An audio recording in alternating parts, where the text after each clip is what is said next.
He thought she was just a woman stranded in the rain. He was wrong. The night Ryan Walker pulled over on that empty stretch of highway outside Portland, he wasn't looking for anything. He was just a tired 32-year-old single father trying to get home to his daughter. But the woman standing next to that broken-down luxury car, calm, soaked to the skin, and refusing to show a single crack of distress, was about to change every quiet, carefully managed corner of his life. She told him her name was Victoria Reed. She did not tell him she was worth $400 million. And by the time Ryan learned the truth, he would already be standing in front of hundreds of people at the most important charity gala of the year, being publicly destroyed by a lie he never saw coming. If you've ever been judged for something you didn't do, drop your city in the comments below. Let me know how far this story has traveled.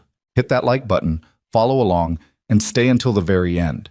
Because the moment that matters most isn't the betrayal. It's what happens after. Part 1. The rain came down hard that Tuesday evening, the kind of Pacific Northwest downpour that turned headlights into blurred halos and made every road outside Portland feel like the edge of the world. Ryan Walker had the heat cranked up in his 12-year-old Subaru, Emma's half-finished juice box sitting in the cup holder beside him, a sticky reminder that he'd picked her up from school 3 hours ago and had promptly left it behind when she ran inside the house. He'd meant to go straight home after the client meeting. The meeting had run long. The client, a mid-sized furniture company out of Beaverton, had spent 40 minutes interrogating his logo mock-ups before deciding they wanted to go back to something classic, which was a polite way of saying they'd wasted his afternoon and hadn't decided anything. Ryan wasn't angry about it. He was past anger with difficult clients. He was at the stage of exhaustion where you just absorb the disappointment and keep moving, the same way you learn to walk through bad weather. Head down, keep going, don't think too hard about the cold. He was thinking about dinner. Emma had asked for pasta that morning with the particular authority of a 7-year-old who had considered the matter fully and arrived at a conclusion that was not up for debate. He was mentally running through whether he had enough garlic when his headlights swept across something on the shoulder of Route 217. A car. A very expensive car. Even through the rain and the dark, he could tell it was something foreign and well-made, low to the ground, silver, the kind of vehicle that cost more than his yearly income by a comfortable margin. The hood was up. The hazard lights blinked orange against the wet pavement, and standing beside it, arms folded across her chest, was a woman. Ryan slowed down without quite deciding to. He wasn't the type to stop for strangers. He wasn't suspicious by nature, but he was practical. He had Emma at home, he had a schedule, and he had learned from years of operating alone that he didn't have unlimited reserves of time or energy to spend on situations that weren't his responsibility. But there was something about the way the woman was standing there that made him break. She wasn't waving, she wasn't panicked. She was just standing in the rain beside a broken car with the contained, slightly furious stillness of someone who had assessed their situation and was deeply, privately unhappy about it. He pulled over about 20 feet ahead of her and sat for a second with his hands on the wheel. "Don't be stupid," one part of his brain said. "Don't be the person who drives past someone in the rain," said another. He got out of the car. The rain hit him immediately, plastering his jacket to his shoulders. He jogged back toward the silver car, squinting against the wet. Up close, the woman was younger than he'd expected. Maybe late 20s, early 30s, with dark hair pushed back from her face and rain running freely down her cheekbones. She was wearing what appeared to be a very good coat. It was completely soaked. "Hey," he said, stopping a few feet away. "Car trouble?" She looked at him. Her eyes were dark and level, the kind of look that had probably made a lot of people feel like they needed to explain themselves. "Something under the hood," she said. "I don't know exactly what. It just stopped." Her voice was steady. No tremor, no plea for help, just a flat statement of fact. Ryan appreciated that, in a distant way. "Did you call anyone?" A brief pause. "My assistant isn't answering. Roadside service has a 2-hour wait." "Okay." He glanced at the car. "You mind if I look?" She stared at him for a moment. "You know cars?" "A little. I had a phase." That was underselling it somewhat. The phase had been his mid-20s, right after his divorce when he'd needed something that he could fix with his hands. something with a clear problem and a clear solution. He'd spent 18 months rebuilding a '94 Bronco in his brother's garage. The Bronco was long gone, sold when Emma was born, and he needed the money, but the knowledge had stayed. "Be my guest," she said, and stepped back. He went around to the front of the car. The hood was already propped. He leaned over the engine and pulled out his phone to use as a flashlight, aware of the rain soaking through his jacket, water dripping off his nose. It took him about 2 minutes to find it. A loose connection to the fuel pump relay, probably jostled loose on rough pavement. It wasn't a permanent fix, but it was enough to get the car running again. He straightened up. "Try it now." She got in without another word. The engine turned over immediately. Ryan closed the hood and stepped back, wiping rain off his face with his sleeve. She got back out of the car. "How did you do that?" she asked. "Loose connection." He shrugged. "It'll hold for a while, but you should have someone look at it properly. Might be the relay itself." She was quiet for a moment, studying him with that same level expression. "What do you want for that?" He blinked. "What?" "For fixing it. What do you want?" It wasn't a question exactly, more like a negotiation waiting to happen. Ryan got the impression that most things in this woman's life were negotiations. "Nothing," he said. "It took 3 minutes." "You're soaked." "I was already soaked from walking to the car." He started to turn. "Drive safe. Get that relay looked at." "Wait." He stopped. She reached into her coat pocket and produced a business card, then seemed to think better of it and put it away again. A small hesitation, the first one he'd seen from her. "I'm Victoria," she said instead. "Victoria Reed." He turned back around. Ryan Walker. They were both standing in the rain. It was, objectively, a ridiculous situation. "The relay," she said. "You said I should have someone look at it. Do you do that? Mechanic work?" "No, I'm a graphic designer." Something shifted in her expression. The faintest recalibration, like she'd been expecting a different answer and was adjusting accordingly. "But you know cars." "I used to. It's a side thing." He glanced back at his Subaru, headlights still on, rain sheeting down the windshield. "I've really got to get home. I have a kid." "Of course." She stepped back. "Thank you, Ryan Walker." "No problem." He walked back to his car. He drove home thinking about garlic and pasta and whether Emma had done her reading homework, and he thought about the woman in the rain for maybe 30 seconds total before he filed her away in the same mental drawer as all the unremarkable Tuesday evenings. He didn't expect to see her again. He had a system with Emma, not a rigid one. He'd tried rigid once in the early months after Diane left, and it had made both of them miserable. But a loose architecture that kept the days from sliding into chaos. School pickup by 3:30, homework at the kitchen table while he answered emails, dinner by 6, bath by 8, books until 8:30. Emma had inherited his stubbornness about routines, which meant she enforced them more strictly than he did, and she let him know about it with the full authority of a 7-year-old who had opinions. "You're late," she said when he walked in, not looking up from the picture she was drawing. She was lying on her stomach on the living room floor, crayons spread around her in a semicircle. 6 minutes. 7. He hung up his soaked jacket on the hook by the door. "I helped someone with their car." "In the rain?" "In the rain." She finally looked up. Emma had his dark eyes and Diane's nose, and a particular expression when she was reserving judgment that was entirely her own. "Did you get sick?" "I haven't had time to get sick yet." "You're going to get sick." "Thank you for that. What do you want for dinner?" "Pasta." She said it with the certainty of someone who had announced this hours ago and saw no reason to repeat herself. "I know. With what?" "Butter and cheese." "That's not a balanced meal." "You asked what I wanted." He pointed at her. "You're 7. "Almost 8." He went to the kitchen and started water for pasta, and Emma followed him in and climbed onto the counter stool she'd been using as a perch since she was 4, the one with the slightly wobbly leg that he kept meaning to fix. She resumed drawing on a fresh piece of paper, narrating the picture to herself in a low murmur. This was the part of the day Ryan loved most and never said out loud. The kitchen filling up with steam and the smell of butter, Emma narrating her drawings, the ordinary texture of a weekday evening that was his, entirely his, something no one could take. It was small and imperfect and real. His phone buzzed. Unknown number. He almost ignored it. Instead, he answered. "Is this Ryan Walker?" A woman's voice, controlled, efficient. "Yeah." "This is Victoria Reed. You helped me tonight on Route 217. He was briefly surprised. He hadn't given her his number. Then again, she had his name. He supposed if you wanted to find someone and you had resources, a name was enough. "How'd you get this number?" "I asked my assistant to look you up. Your design business has a contact page." A pause. "I'm not trying to alarm you. I wanted to thank you properly.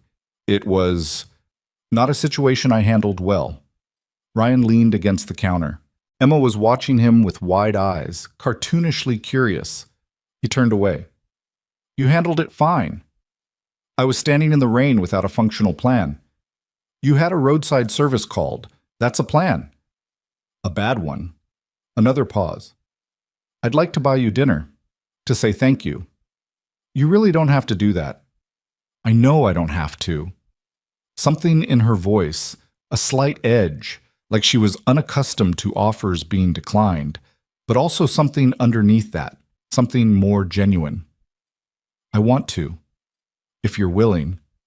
Ryan turned to look at Emma, who had stopped pretending to draw and was now openly staring at him with her chin propped in both hands. "I've got a kid," he said. "My schedule's not very flexible." "I'm aware you have a schedule. I'm a flexible person." He could hear a faint note of dry humor there. "Friday evening, 6:30? There's a place called Hartley's on Morrison. I'll make the reservation." He thought about saying no. He wasn't sure why he didn't. Maybe it was the day he'd had. The client who wanted something classic, the rain, the late dinner, the 7 minutes. Maybe it was something about her voice, the way she said, "I'm a flexible person," like it cost her something to admit it. "Okay," he said. "Friday." "Good." A brief pause. "Thank you again, Ryan Walker." She hung up. Emma stared at him. "Who was that?" "A woman whose car I fixed." "Is she nice?" "I don't know yet." Emma considered this. "Is she pretty?"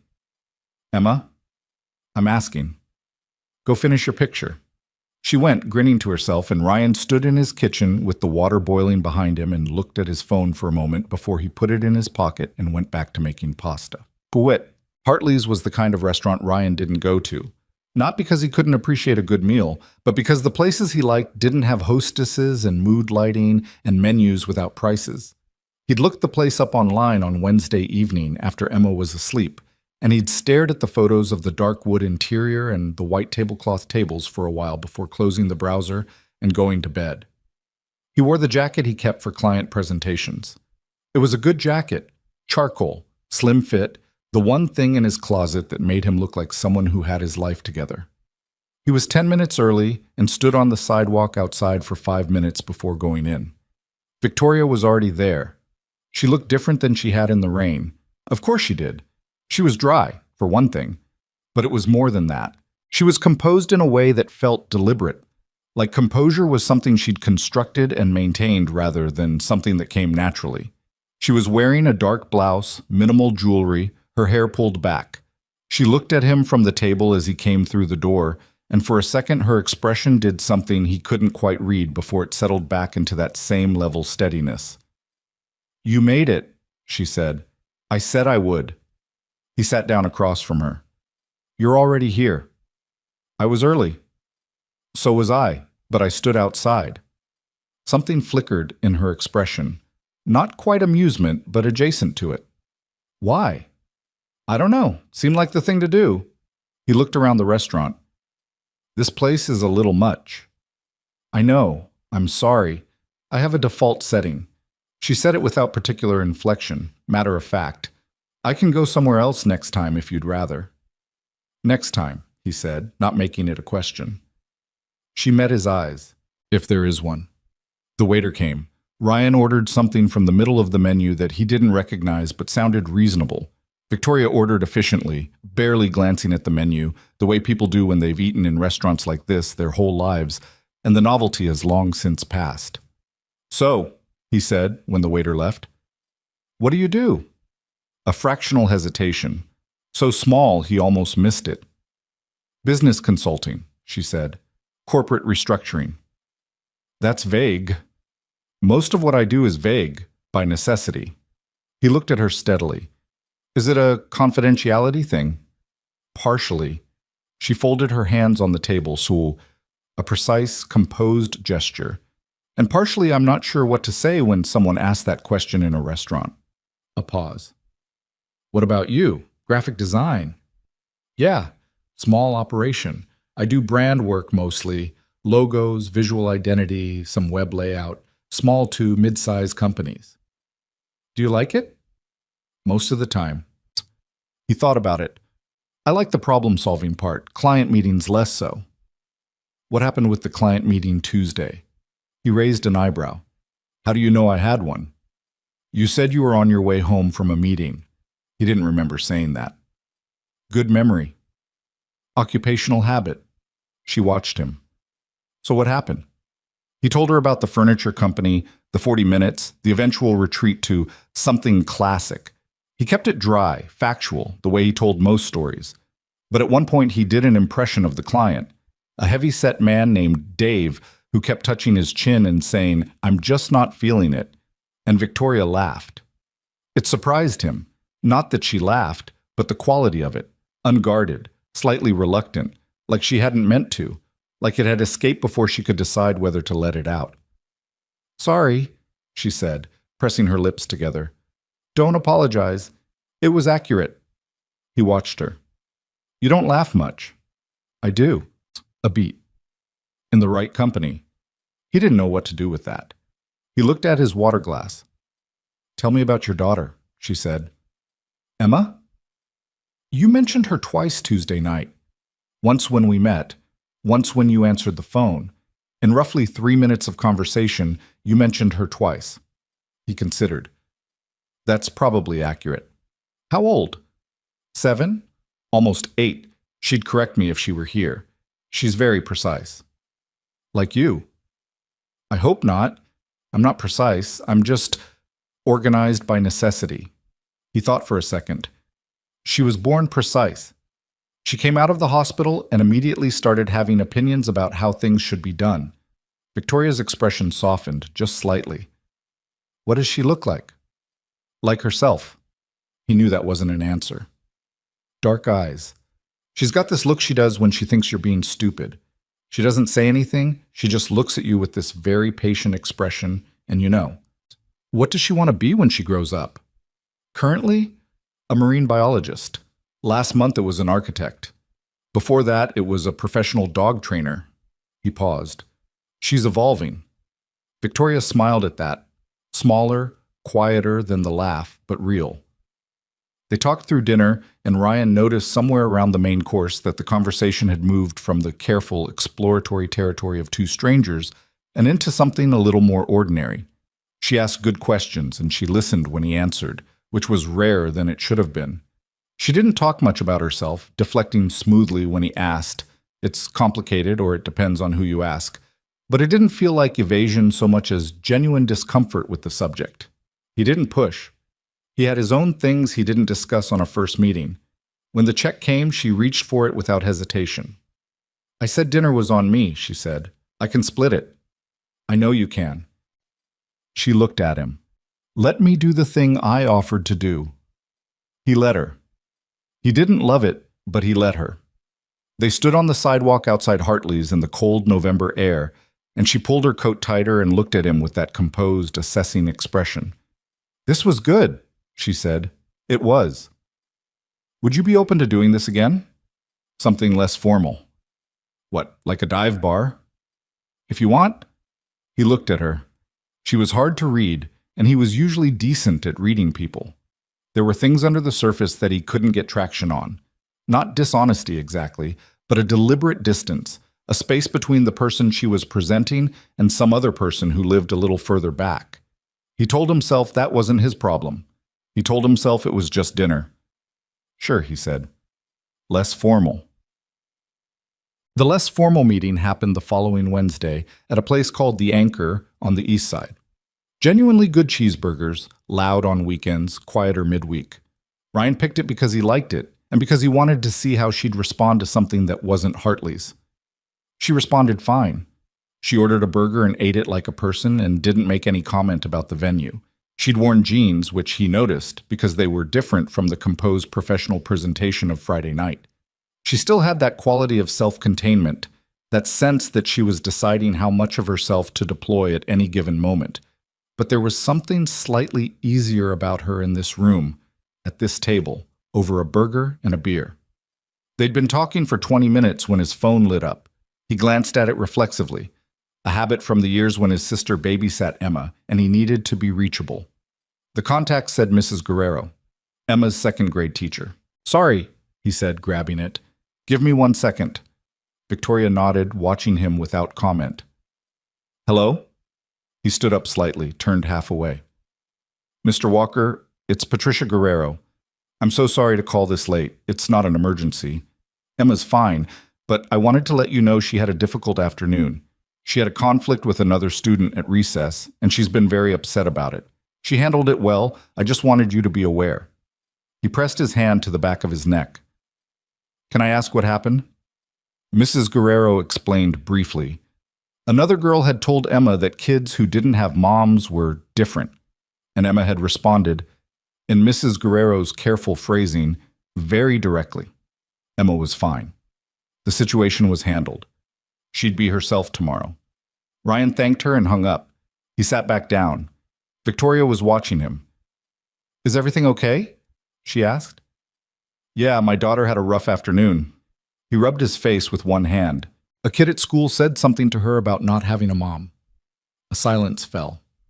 Not uncomfortable exactly, but weighted. "How long has she not had one?" Victoria asked. Not prying, careful. "Her mom left when she was 4. She's in Chicago now. They talk on the phone maybe once a month." He said it without particular emotion because he'd had 3 years to learn how to say it without particular emotion. Emma's adjusted. She's really okay, most of the time, but sometimes it lands wrong. Victoria nodded slowly. She was quiet for a moment. "I think kids know when they're okay," she said finally, "even if other people keep acting like they should be less okay than they are." He looked at her. "Personal experience?" A brief pause. "Something like that." He didn't ask. She didn't offer. They finished their burgers, and after a while the conversation drifted back to easier things. His current client work, a brand identity project for a small Portland bakery, whether she had preferences about the design of things. She did. She had very specific preferences, articulated precisely, and he found himself engaged by it in a way that surprised him. This sharpness she had, this confidence in her own taste. Outside, saying goodbye on the sidewalk, she said, "Emma?" He turned. "What?" "She sounds like someone worth knowing." She said it plainly, without decoration. Ryan didn't answer right away. He wasn't sure what to do with that. He wasn't in the habit of people wanting to know Emma. Most of the people he dated, briefly and unsuccessfully, in the years since Diane, had treated his daughter as a complicating factor, something to be managed. Not Victoria. She'd said worth knowing like it was the natural thing, like wanting to meet the daughter was self-evident. "She'd like you," he said. "She has high standards, but she'd like you." Victoria almost smiled. Good standards to have. He drove home thinking that the woman was hiding something. It was a practical observation, not a fearful one. She was evasive about her work, precise about almost everything else. And she looked at him sometimes with a calculation that felt like she was measuring the distance between what she wanted to tell him and what she'd decided not to. He'd been lied to before, in ways that had cost him a significant amount. He'd learned to notice, but whatever she was hiding, it didn't feel like cruelty. It felt more like fear or caution or something she was waiting to be sure about before she said it out loud. He'd been that person once. He understood that particular kind of silence. At the third meeting, she met Emma. Ryan hadn't planned it. He'd asked Victoria if she wanted to meet for coffee that Saturday morning, and Emma had overheard the conversation. She had a preternatural ability to overhear things, and had stated, without preamble, that she wanted to come.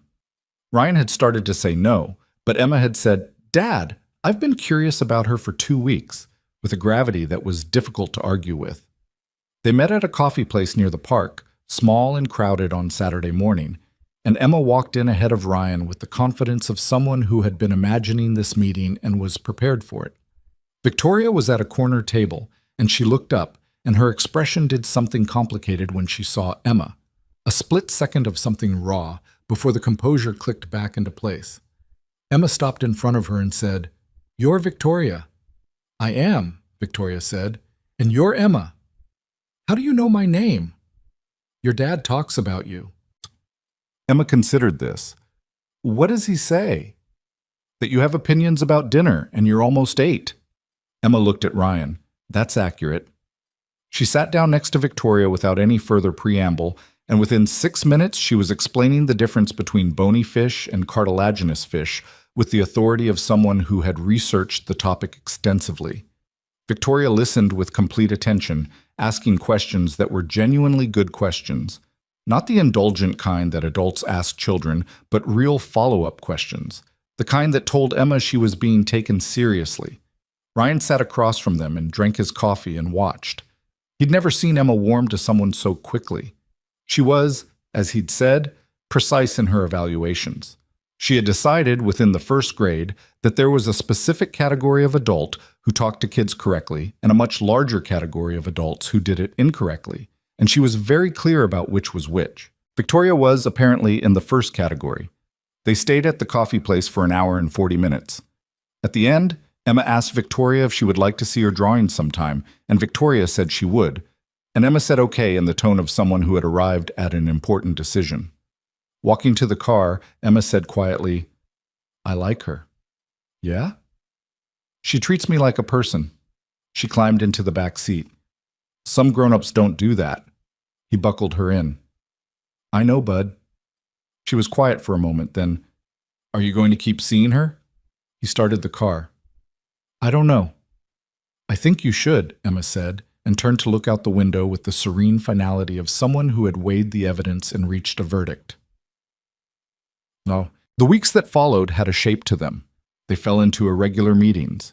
Dinner when he could find a sitter, coffee on weekday mornings, once an awkward video call when she was apparently traveling that she'd initiated without much explanation, and he'd answered from his kitchen at 7 p.m. while Emma was in the bath.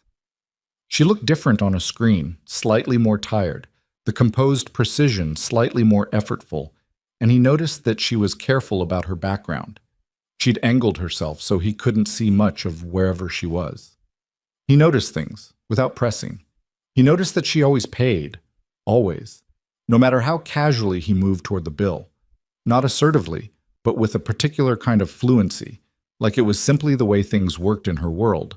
He noticed that her phone was always face down on the table, and that it buzzed constantly, and that she ignored it with the discipline of someone who had been ignoring demanding phones for a long time. He noticed that she had never in 5 meetings said a specific thing about where she worked or what she did, consulting and restructuring, and it depends on who you ask. He liked her. That was the uncomfortable truth underneath the noticing. He liked her in a way he hadn't liked someone in years, not the tentative, cautious affection of the dates he'd gone on since Diane, the ones that had never quite gotten traction, but something specific to her, to the way she listened, and the dry precision of her humor and the look on her face when Emma had explained sharks. He liked her, and he didn't entirely know who she was, and those two things sat uncomfortably alongside each other. He didn't bring it up. He wasn't sure how to bring it up without sounding like he was making demands. And he wasn't a person who made demands. He waited, and he noticed, and he kept meeting her.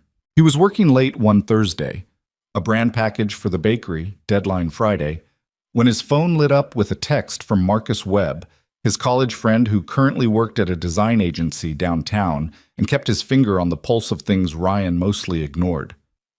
"Hey, random question. Do you know someone named Victoria Reed?" Ryan looked at the message for a moment. Typed back, "Why?" The response came quickly. "Because I just saw a photo of you two at the Anchor on my phone, and it's saying she's some big deal CEO. Reed Capital, the restructuring firm. She's like the 4th richest self-made woman under 35 in the country or some insane thing. I just want to make sure you know who you're dating." Ryan read the message twice. Then he put his phone down and stared at his monitor without seeing it. He picked up the phone again, typed, "Can you send me the photo?" Marcus sent it. A grainy, candid shot that looked like it had been taken from across the restaurant. The two of them at a table, clearly mid-conversation. Underneath it, in the caption on whatever entertainment news site it had come from, Victoria Reed, CEO of Reed Capital, spotted dining with unidentified companion in Portland, Oregon. He Googled Reed Capital. It took about 30 seconds to understand what he was looking at. Victoria Reed had founded Reed Capital at 26. It was now, 4 years later, one of the most aggressive and successful private equity and corporate restructuring firms in the Pacific Northwest, with holdings across multiple industries and a portfolio valued at north of $400 million. There was a photo on the company website, a headshot, very professional, very composed, and it was unmistakably her. Same dark eyes, same precise, contained expression. He sat with it for a while. He thought about consulting. He thought about it depends on who you ask. He thought about the phone always face down and the constantly buzzing messages and the way she never said a concrete thing about her own life and the fluency with which she paid the check every time without a moment's discomfort. He wasn't angry exactly. He didn't have the energy for anger. He was tired, and he was sitting in his home office at 11 p.m., and the woman he'd been having dinner with for the past several weeks had been consistently, deliberately, inexplicably less than honest with him about who she was. He turned back to the bakery project. He finished the brand package around midnight. He sent it to the client. He sat for another few minutes in the quiet house, Emma long asleep, the rain that had started around 9 still going outside. The same rain that had started everything. He picked up his phone, stared at Victoria's number, put the phone down. He'd learned something from Diane's leaving. There were questions you could ask and questions that asked themselves. Some things you just had to wait on, let them come to you in the right shape at the right time, because if you forced them before they were ready, you'd get an answer that didn't mean anything. He went to bed. He didn't sleep particularly well, but he didn't call. He didn't bring it up the next time he saw her. That was a deliberate choice, not a passive one. Ryan had spent Thursday night and most of Friday morning turning the question over, examining it from different angles the way he'd examine a client brief that wasn't working. Not emotionally, just practically, trying to understand what the actual problem was before he decided how to respond to it. The actual problem was not that she was wealthy. He didn't care about that, or at least he didn't care in the way that might have made someone else feel threatened or destabilized. What bothered him was simpler and more stubborn. She had made a choice, consistently and repeatedly, to present a false version of herself. Not through lies, exactly. She hadn't said anything that was technically untrue, but through omission so careful it amounted to the same thing. He'd been on the receiving end of dishonesty before, from someone he'd trusted entirely, and it had cost him a marriage and 2 years of rebuilding from a very low point. He wasn't carrying that around as an open wound anymore, but it had left him with a particular sensitivity to the gap between what people said and what they were actually doing. He wanted to understand why before he decided what to do. So when Victoria texted Saturday afternoon asking if he was free Sunday, coffee, if you want, Emma can come, he said yes. He picked up Emma from a birthday party at 4:30, drove home through the early dark of a November afternoon, and didn't tell Emma what he'd found out about Victoria, because there was nothing to tell yet. He didn't have the shape of it. He needed to get the shape of it first. Sunday morning, they met at a different coffee place, one Emma picked because they had a specific type of chocolate croissant she'd decided was essential. Victoria was already there when they arrived, and Emma went directly to her and presented her with a drawing she'd apparently made specifically for this meeting. A labeled diagram of a whale shark with 14 annotated body parts, produced on the back of a school worksheet. Victoria studied it with genuine attention. "This is extremely detailed," she said. "I researched it," Emma said. "The ampullae of Lorenzini," Victoria said, pointing. "I know what those are." Emma's eyes went wide. "How?" "I read a lot." Victoria looked at Ryan over Emma's head. Something in her expression, a warmth, and underneath it something careful, like she knew they were approaching something and was bracing for it. Ryan poured sugar into his coffee and said nothing. The morning went the way mornings with Emma went. Emma led the conversation with total authority. Victoria followed it with the same complete attentiveness he'd noticed before, and Ryan sat slightly to the side of it and watched. Emma had that effect on people when they let her.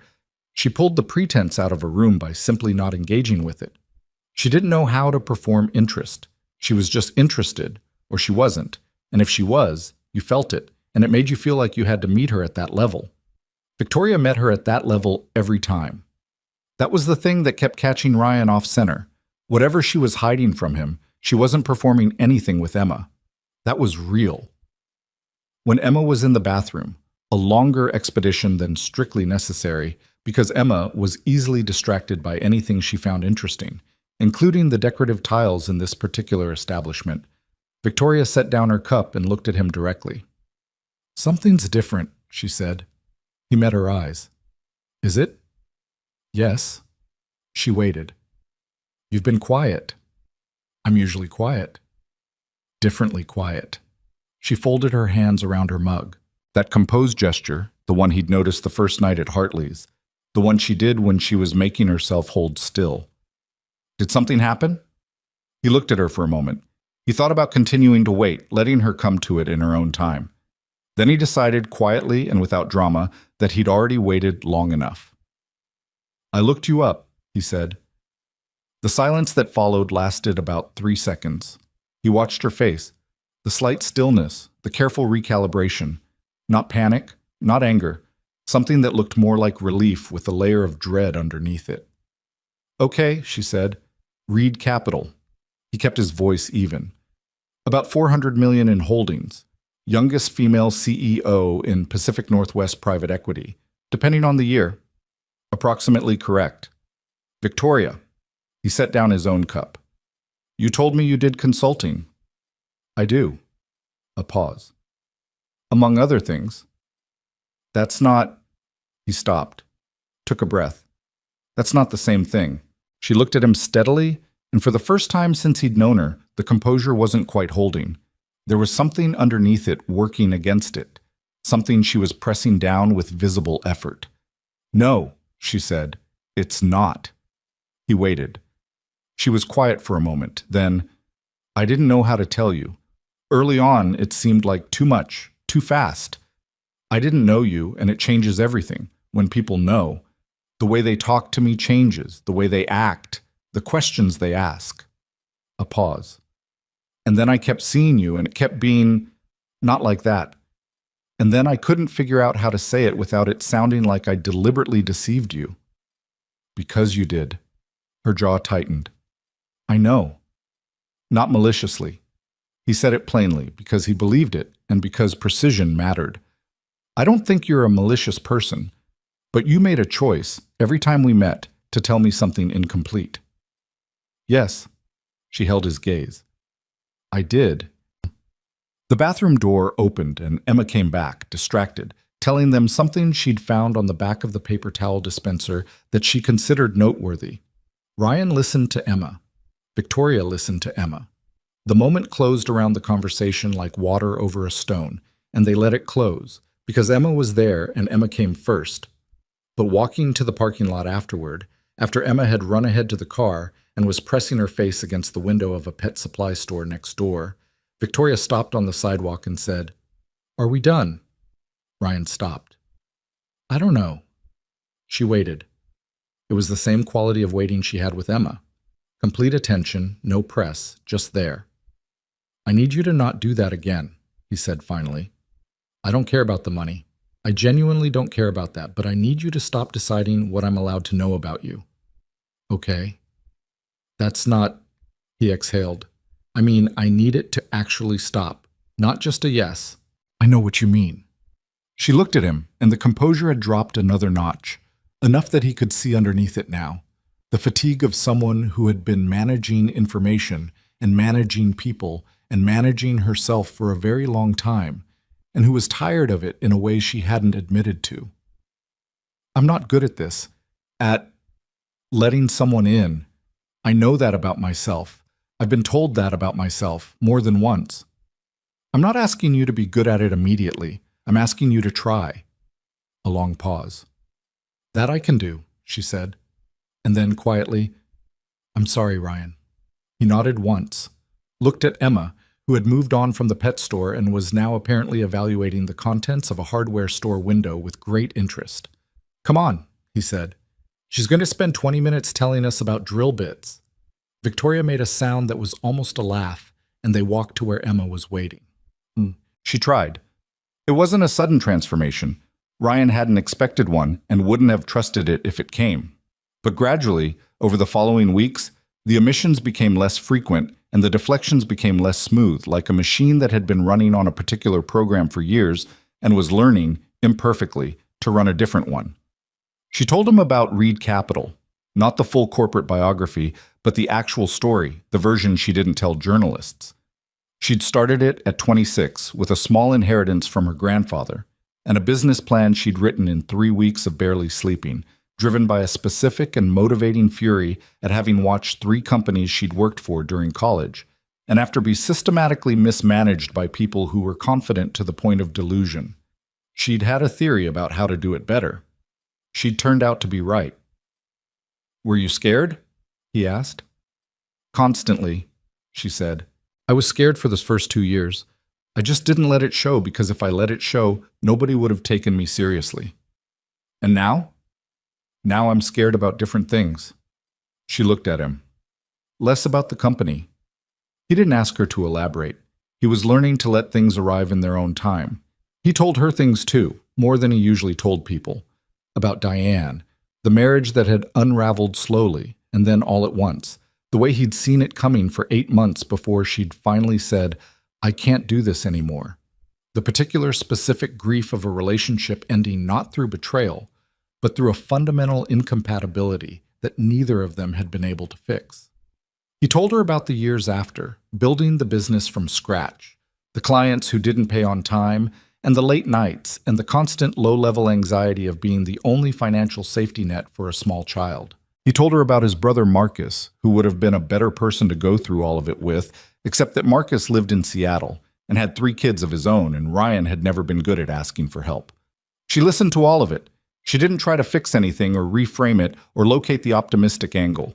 She just listened, and occasionally she asked a question that showed she'd been paying real attention, and it was more than he'd had from another person in a long time.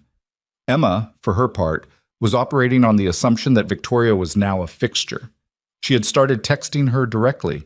Ryan had given in and shared the number after Emma asked 3 times in 1 week. And their exchanges were largely Emma sending photos of things she found interesting and Victoria responding with relevant information. It was a dynamic Ryan found both touching and vaguely alarming. She sent me an article about oarfish at 11 p.m. on a school night, Victoria told him. What did you do? I read it and responded. He looked at her. You need to model better sleep hygiene for her. It was a fascinating article. You're not helping. She bit her lip. She has a lot going on in that head. I'm aware, he said. It's terrifying. The laughter came easier now. He'd gotten better at catching it when it happened. That quality of relief in her face when something caught her off guard, and she let it. She had a dry, quick wit that she usually kept in check, but it leaked out when she was comfortable, and it worked against the composed professional surface in a way that he liked. He was aware that he was in it now. Whatever it was, he hadn't named it, wasn't sure he needed to yet. He was aware that Emma had named it approximately 3 minutes after their 3rd meeting and was waiting with considerable patience for the adults to catch up. The first sign that something was wrong came from an unlikely direction. Ryan had a client, a mid-sized tech company called Crestline Systems, a logo refresh and brand overhaul, his biggest job of the year, whose marketing director was a woman named Sandra Cho. Sandra was efficient and decisive, which Ryan appreciated, and she had good instincts about visual language, which he appreciated more. They'd been working together for 6 weeks, and it was going well. It was Sandra who mentioned it, over the phone on a Wednesday afternoon in early December, in the tone of someone passing along information they thought you probably already had. So obviously you're connected to the Reed Capital situation, Sandra said. I was wondering if that was going to affect the timeline on our project. Ryan set down his coffee. I'm sorry. What situation? A short pause. The board push, the internal... Oh, you don't know. Tell me. Sandra hesitated. I probably shouldn't have brought it up. I only know because my brother-in-law is on the commercial side of one of Reed's portfolio companies. There's an executive, somebody on the senior team, I don't know his name, who's been making moves, trying to get a couple of board members to push Victoria Reed out of the operating seat. They're saying she's, I don't know, emotionally compromised, something about her judgment. I figured since you two were... Sandra stopped. I'm sorry. I'm gossiping. Forget I said anything. He spent the rest of the afternoon trying to forget she'd said anything. He couldn't. He knew Victoria was stressed. Had known it for weeks, actually, without her saying so directly. The phone face down on the table was more loaded now, the buzzing more frequent, and a couple of times he'd caught her looking at something on her screen with an expression she'd composed quickly when she noticed him watching. He hadn't pressed, because she was still learning to let him in, and he was still learning how much to push. He told himself she'd tell him when she was ready. He called her that evening, after Emma was in bed. She answered on the second ring. Hey. Hey. He sat in his kitchen. How are things at work? A beat. Fine. Victoria. Another beat, longer. Why are you asking? Because someone mentioned something to me today. Something about a board situation. The silence that followed was different from her usual silences. Tighter, with something tense running through it. What did they say? She asked. That someone on your senior team is trying to push you out. That they're calling your judgment into question. He paused. Is that true? Silence. Victoria? Yes. The word came out flat. More or less. He didn't say anything. Waited.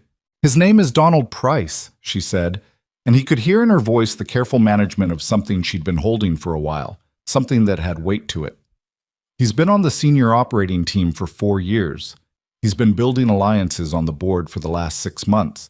He wants operational control of 3 of our major portfolio companies, and he's been systematically undermining my decisions to get there. A pause. It's not new. I've been managing it. You've been managing it without telling me. It's a work problem. It's a serious problem, he said. It sounds like someone is trying to take your company from you. He's not going to succeed. Her voice was firm, but underneath the firmness there was something exhausted. I have more board support than he does. I have the documentation. I'm handling it. I know you're handling it. He rubbed the back of his neck. I'm not questioning your competence. You're carrying this alone, and you don't have to. A long pause. I'm used to carrying things alone, she said quietly. I know you are. He kept his voice even. I am too, but that's a habit, not a requirement. She didn't answer immediately. He heard her exhale slowly on the other end of the line. He's going to escalate, she said finally. Price, he's the type. He's been building towards something, and I don't know exactly what shape it's going to take. What do you need? To do my job. A beat. And to, I don't know, not think about it for a few hours sometimes. Another beat. Quieter. You help with that. He didn't know what to do with that, so he just said, Okay. Okay, she said. They stayed on the phone for another 20 minutes without talking about Price again, and Ryan sat in his kitchen after they hung up and looked at nothing for a while. He understood, in a practical way, that the life she had came with things he had no frame of reference for. The scale of it, the money, the board politics, the particular specific predation of someone like Price, who had decided what he wanted and was methodically creating the conditions to take it, it was foreign to him. The closest he'd come to anything like it was a client who'd refused to pay an invoice and had required a collections letter, and that wasn't even in the same category. He couldn't fix any of it. He wasn't supposed to fix any of it, but he could be there. He could be the thing she came back to. He just hoped she'd let him. The invitation arrived on a Thursday, 11 days later. It came to his email, which she had, and it was a formal thing, a digital card for the Meridian Charitable Foundation Annual Gala, December 21st, the Hotel Ashford downtown, a fundraising event.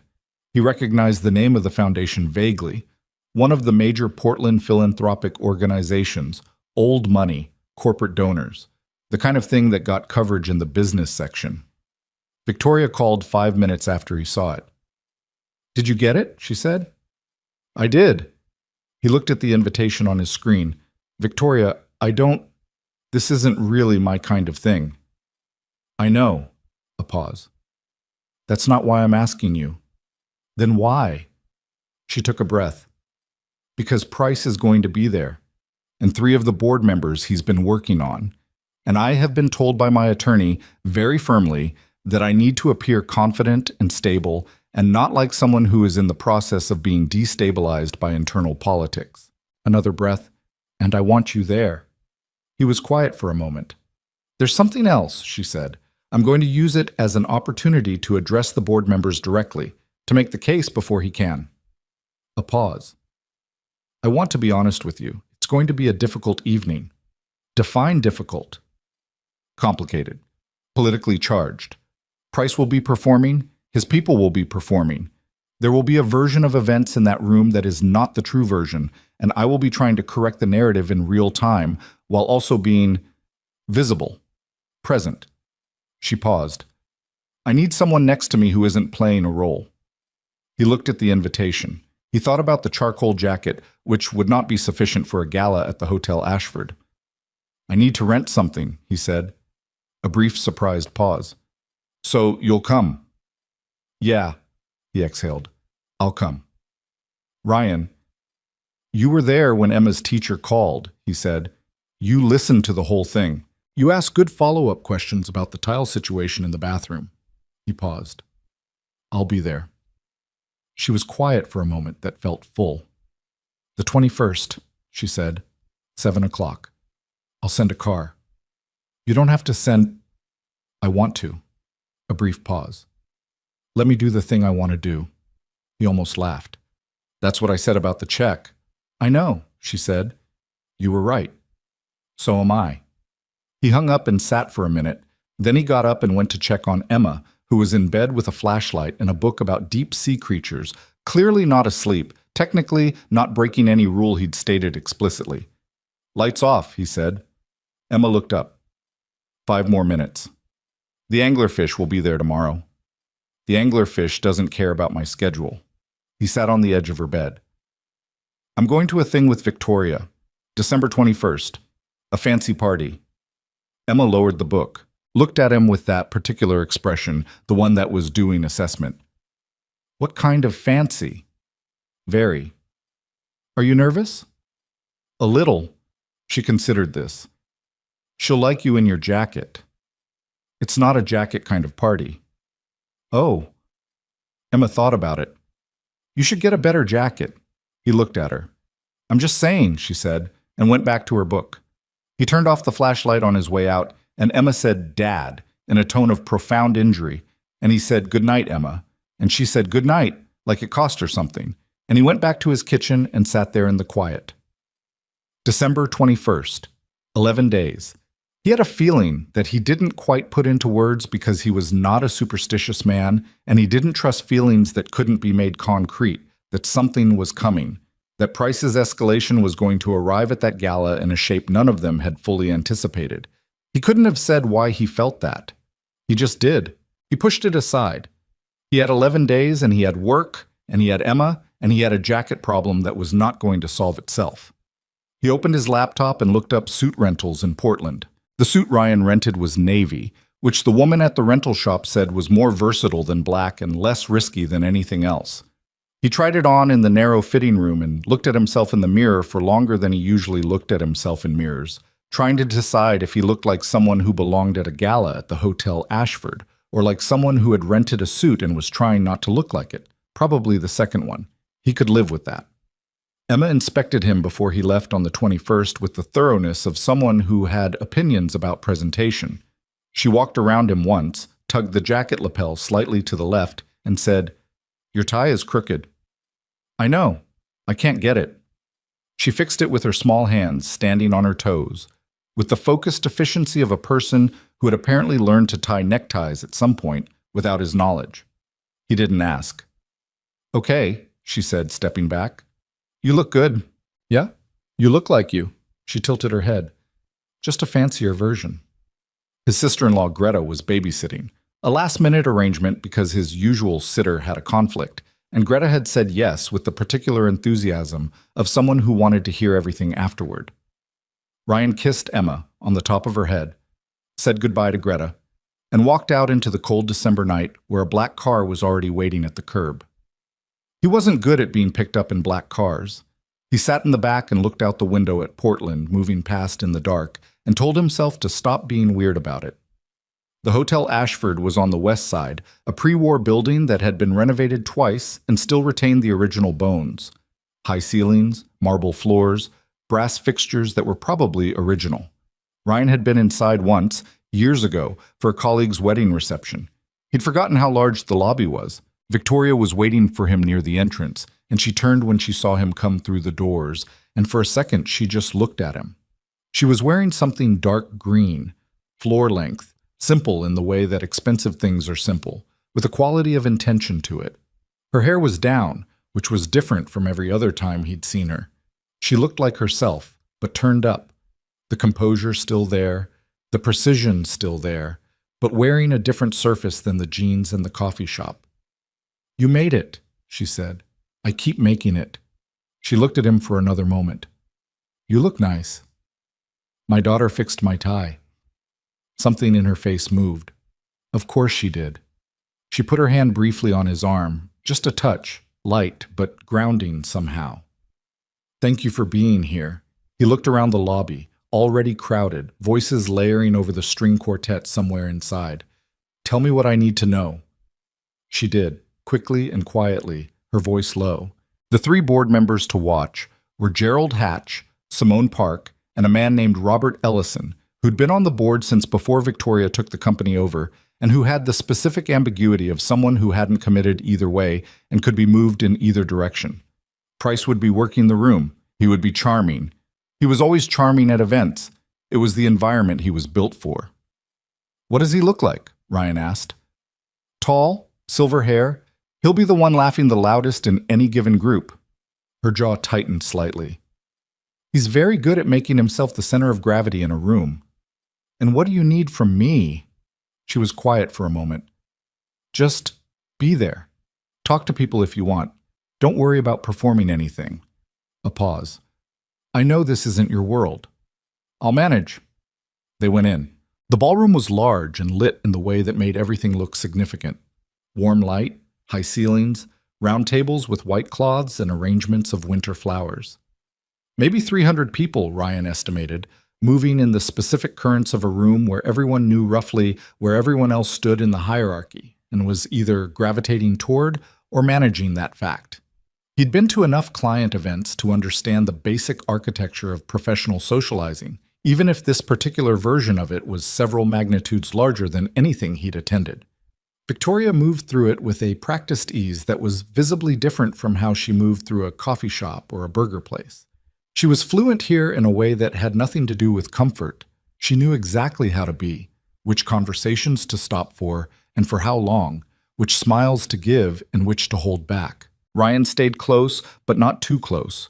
Close enough that she could reach him easily, far enough that he wasn't attached to her arm. He watched Price find them within the first 20 minutes. The man was exactly as described, tall, silver-haired, with the easy, slightly theatrical warmth of someone who had learned long ago that charm was a tool and had been maintaining it ever since. He crossed the room with purpose, dressed as coincidence, intercepting them near the bar with his hand already extended. "Victoria," he said warmly, like they were old friends. "I didn't know you'd be here." "Donald," her voice was entirely neutral. "You knew I'd be here." A slight smile that acknowledged the point without conceding it. He turned to Ryan with an expression of calibrated interest. "And who's this?" "Ryan Walker," Ryan said, shaking his hand.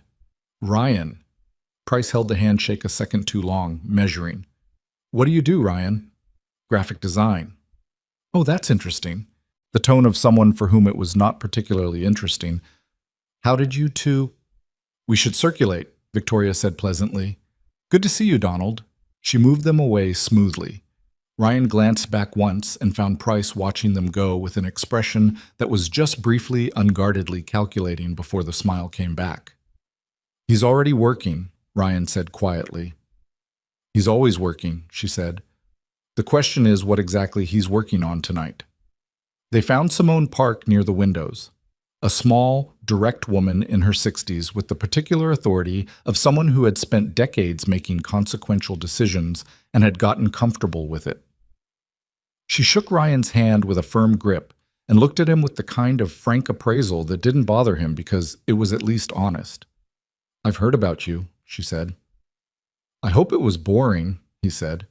She laughed, genuinely, a short bark of surprise, looked at Victoria. "I like him." Victoria said, "Good," and the word had something personal in it underneath the professional surface, something that Simone Park caught and noted with a slight nod. The evening moved. Ryan talked to people. A foundation director who wanted to discuss the gala's visual branding, of all things, and a Portland City Councilwoman who had strong opinions about signage, and a restaurateur who'd apparently been following Reed Capital's moves in the hospitality sector and wanted to make a pitch. He deflected the last one gracefully and noted that it happened the way people approached Victoria's world through whoever was near her, looking for angles. It was a thing she lived with. He was seeing the texture of it up close for the first time. He found Gerald Hatch at the bar around 8:30. A heavy-set man in his late 50s, ruddy-faced, the kind of permanent slight impatience that comes from having been important for a long time. Ryan hadn't planned to talk to him. It happened the way things happen at events, through proximity and a momentary gap in conversation. Hatch looked at him assessingly. "You're the designer." "I am." He signaled the bartender. "You know what you're walking into, son?" Ryan looked at him steadily. "I'm just at a party." "Sure you are." Hatch accepted his drink. "Reed's a complicated situation. You seem like a straightforward person." "I am." "Then you might want to be careful." He said it without malice, almost like a practical observation from a man who'd seen a lot of events like this one and had filed most of them correctly. Things get complicated fast in rooms like this. Ryan thought about several responses.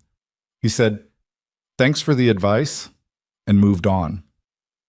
He found Victoria near the stage, talking to Robert Ellison, the undecided board member, the one who could go either way. Ellison was in his early 70s, lean and white-haired, with an alert, watchful quality that Ryan recognized as the particular intelligence of someone who said less than they knew. Victoria was talking to him with a different register than she'd used with anyone else tonight, not performing, actually speaking, the real version of her case about something, her hands moving slightly in a way they didn't move when she was managing. Ryan stood at a respectful distance and let her do it. He wasn't going to interrupt. He also wasn't going to leave. Ellison saw him standing there and gave him a long, quiet look. Ryan held it without doing anything in particular. After a moment, Ellison gave a small nod. Not of approval exactly, but of acknowledgement. Something registered. It was around 9 o'clock when the evening shifted. Ryan felt it before he understood it. A change in the current of the room, a new direction to the attention, a cluster of movement near the front that was too purposeful for ordinary conversation. He'd been talking to the foundation director again, and he excused himself and moved toward the cluster. He found Victoria at the center of it. Price was there, and two men Ryan didn't know, and a woman he'd seen earlier who he thought worked for the foundation, and Gerald Hatch, with his drink and his slight permanent impatience, and Simone Park, who was standing very still with an expression Ryan hadn't seen on her before, a tight, controlled something that looked like the face of a person containing a response while they gathered information. Victoria saw him. Her eyes moved to his for just a second. Then he saw what they were looking at, what several people in the cluster were holding, on phones and on two printed pages that had appeared from somewhere. He moved close enough to see over someone's shoulder. They were documents, financial documents, from the formatting, transaction records, correspondence headers. He could only see fragments, but he caught his own name twice, in two different places. Ryan Walker, Walker Design LLC. He went very still. Price was speaking in that warm, carrying voice, the one built for rooms. I want to be clear that bringing this forward was not a comfortable decision, but given the fiduciary responsibility we all have, a pause, tactical. The board deserves to know when there's a potential conflict. What exactly is the allegation? Simone Park said. Clipped, precise. These documents suggest a payment structure. Price held up the papers. From Reed Capital's operational account to Walker Design, approximately $60,000 over 4 months. The number landed in the room like a stone in water. That's not, Victoria started. There's also correspondence, Price continued, overriding her with the polished smoothness of someone who had rehearsed this moment. Between Ryan Walker and one of our competing entities, Cascade Equity Partners, suggesting that access to Reed Capital's internal restructuring strategy was offered in exchange for— That's a lie, Ryan said. The room went quieter. He hadn't raised his voice. He didn't need to. Price looked at him with the expression of someone who had anticipated this and prepared for it. Mr. Walker, show me the document. A beat. Price turned the papers toward him, not handing them over, displaying them, like evidence at an exhibition. Ryan looked at them. He had never seen them before in his life. His name was on them. His LLC name was on them. There was a signature at the bottom of the correspondence that was in the approximate shape of his handwriting, the way a copy of something is in the approximate shape of the original. He looked up. Hatch was watching him with a heavy, closed expression. 2 of the unknown men were already on their phones. Somewhere in the crowd around them, he could feel the attention, the specific quality of 300 people pretending not to watch something while watching it completely. Victoria was looking at him, and her face had done something he hadn't seen before. The composure had fractured along a very specific line, not into emotion, but into something harder and colder. The face of a person absorbing a blow while simultaneously calculating the response. These documents are fabricated, she said clearly.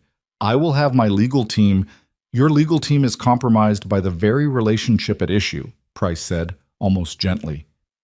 Victoria, I understand this is difficult, but the board has an obligation. You don't get to tell me about obligation. Her voice was still level, but it dropped to something low and clear that cut through the ambient noise of the room like a knife through cloth. You have been building toward this for 8 months, and you have finally found your moment, and I want everyone in this room to be very clear that I understand exactly what is happening here. This isn't personal, Price said. Of course it's personal. She looked at him steadily. You want my company. You have always wanted my company. That's the whole story, Donald. Everything else is decoration. A silence. Hatch said slowly, Victoria, these documents need to be reviewed. They'll be reviewed, she said. They will also be proven false. She turned to him. Gerald, you've known me for 6 years. Whatever you think of my judgment, it's not about your judgment. He looked uncomfortable, which for Hatch was apparently a visible thing. It's about the board's responsibility. We need time to review. Ryan had been standing at the edge of this, watching it, not speaking, because there was nothing useful to say, and he knew that the loudest thing he could do in this room right now was stand still and let it play out. But he was also feeling something working its way up through the practical calm. Not anger, not exactly, but something adjacent to it. The specific feeling of having his name used as a weapon, his LLC name on documents he'd never touched, his signature forged on correspondence he'd never written. He looked at Price, who looked back at him with that expression of practiced regret. You're good at this, Ryan said quietly. Price blinked. Just once. Just slightly. I've seen people like you before, Ryan said. Different scale, same move. He kept his voice even. You picked me because you thought I was the soft target. Small business, single father, nothing to defend himself with. He paused. You're probably used to that working. Something moved in Price's expression, a tightening, quickly controlled. Ryan, Victoria's voice low beside him. He looked at her. Don't, she said quietly. Not stop exactly, more like not here, not like this. He understood. This was her room, her fight, her years of work on the line. He stepped back. Not away, but back. Out of the center of it, back to where he'd been, present, close enough to reach. The conversation continued around them, Price performing concern, Hatch performing deliberation, Simone Park asking sharp questions that Price answered smoothly and completely untruthfully. Ryan watched. He stood with his hands in his pockets and watched and did not perform anything, because Victoria had asked him not to perform anything, and because there was nothing he could do in this room that would help. What he could do, he was doing. He was staying. After 30 minutes of it, 30 minutes that had the specific weight of a much longer time, Hatch announced that the board would convene an emergency review in the new year, that until that point no formal action would be taken, and that everyone should enjoy the remainder of the evening. Which was the kind of thing you said when you wanted a graceful exit from a terrible situation and there wasn't one available. The cluster dispersed. Price moved away with his people, exchanging brief words Ryan couldn't hear. Simone Park caught Victoria's eye across the thinning group and gave her a look that Ryan interpreted as not over, which could mean either the fight isn't over or my support isn't over. He hoped it was the second. Victoria turned to him. She looked, for the first time since he'd met her, genuinely exhausted. Not the managed tiredness of someone running on too much work and too little sleep, but something deeper, the exhaustion of a person who has been holding something up for a long time and has just been hit while doing it. "I need some air," she said. They found a side corridor that led to a service terrace. Not a guest area, cold and unlit, except for the ambient glow of the city, metal furniture pushed against the wall. They stood in the cold air. Victoria had her arms folded and she was looking at nothing, jaw tight, and Ryan stood beside her and said nothing because nothing was the right thing. After a while she said, "He spent months on this. The documents are good. I could see that they were good." A pause. "He must have had someone who knew my operational accounts. Someone with access. Someone I trusted." "Yeah. I should have seen it sooner." "Maybe." She looked at him sharply. "I'm not saying you made a mistake," he said. "I'm saying maybe and maybe not, and it doesn't matter right now." She exhaled, looked back at the city glow. "I'm sorry," she said quietly, "for what he said about you, for your name being in those papers. That's not your fault. I brought you here. You didn't put my name in a forged document." He kept his voice flat and factual. "That's on him. That's entirely on him." She was quiet for a moment, then, "You should go. You didn't sign up for this." He looked at her. "I'm not going anywhere." "Ryan?" "Victoria." He turned to face her fully. "You came to my side of things. Emma's school. The phone calls. You showed up." He held her gaze. "I'm not going anywhere." She looked at him for a long moment. The city behind her, the cold between them, the remnants of an evening that had gone off the rails in a room full of people who had all performed their parts, and none of it had been real. And here, in this service corridor in the cold, two people who were both imperfect and both tired and both staying. She didn't say anything.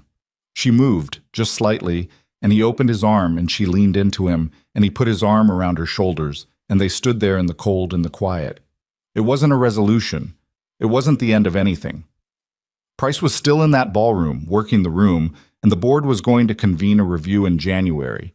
And there were forged documents with Ryan's name on them circulating among Portland's financial elite, and all of that was still there. None of it was fixed. But she was here, and he was here, and that was one solid thing in the middle of the rest of it. After a while he said, "You said someone with access to your accounts. Internal." "Yes." "You have ideas about who?" "I have suspicions." A pause. "I've had them for a while and I didn't act on them quickly enough." "Then that's where you start." She pulled back slightly and looked at him. "That's where I start," she agreed. She straightened up, pulled herself back into the composure the way you put on a coat in the cold. Necessary, deliberate. "I need to go back in." "I know. I need to do another 30 minutes of that room. I'll be there." She looked at him one more time, and then she went back inside. Ryan stood alone on the terrace for another minute. He was cold. The suit wasn't made for December on a Portland rooftop. He looked at the city for a moment. The lights, the rain-damp streets below, the particular gray dark of a Pacific Northwest December night. And then he went back inside too. He found the ballroom, and he found Victoria, who was talking to Ellison again, calm and focused. And he positioned himself at the edge of the conversation and stayed there. And Ellison glanced at him once with that same quiet, watchful look.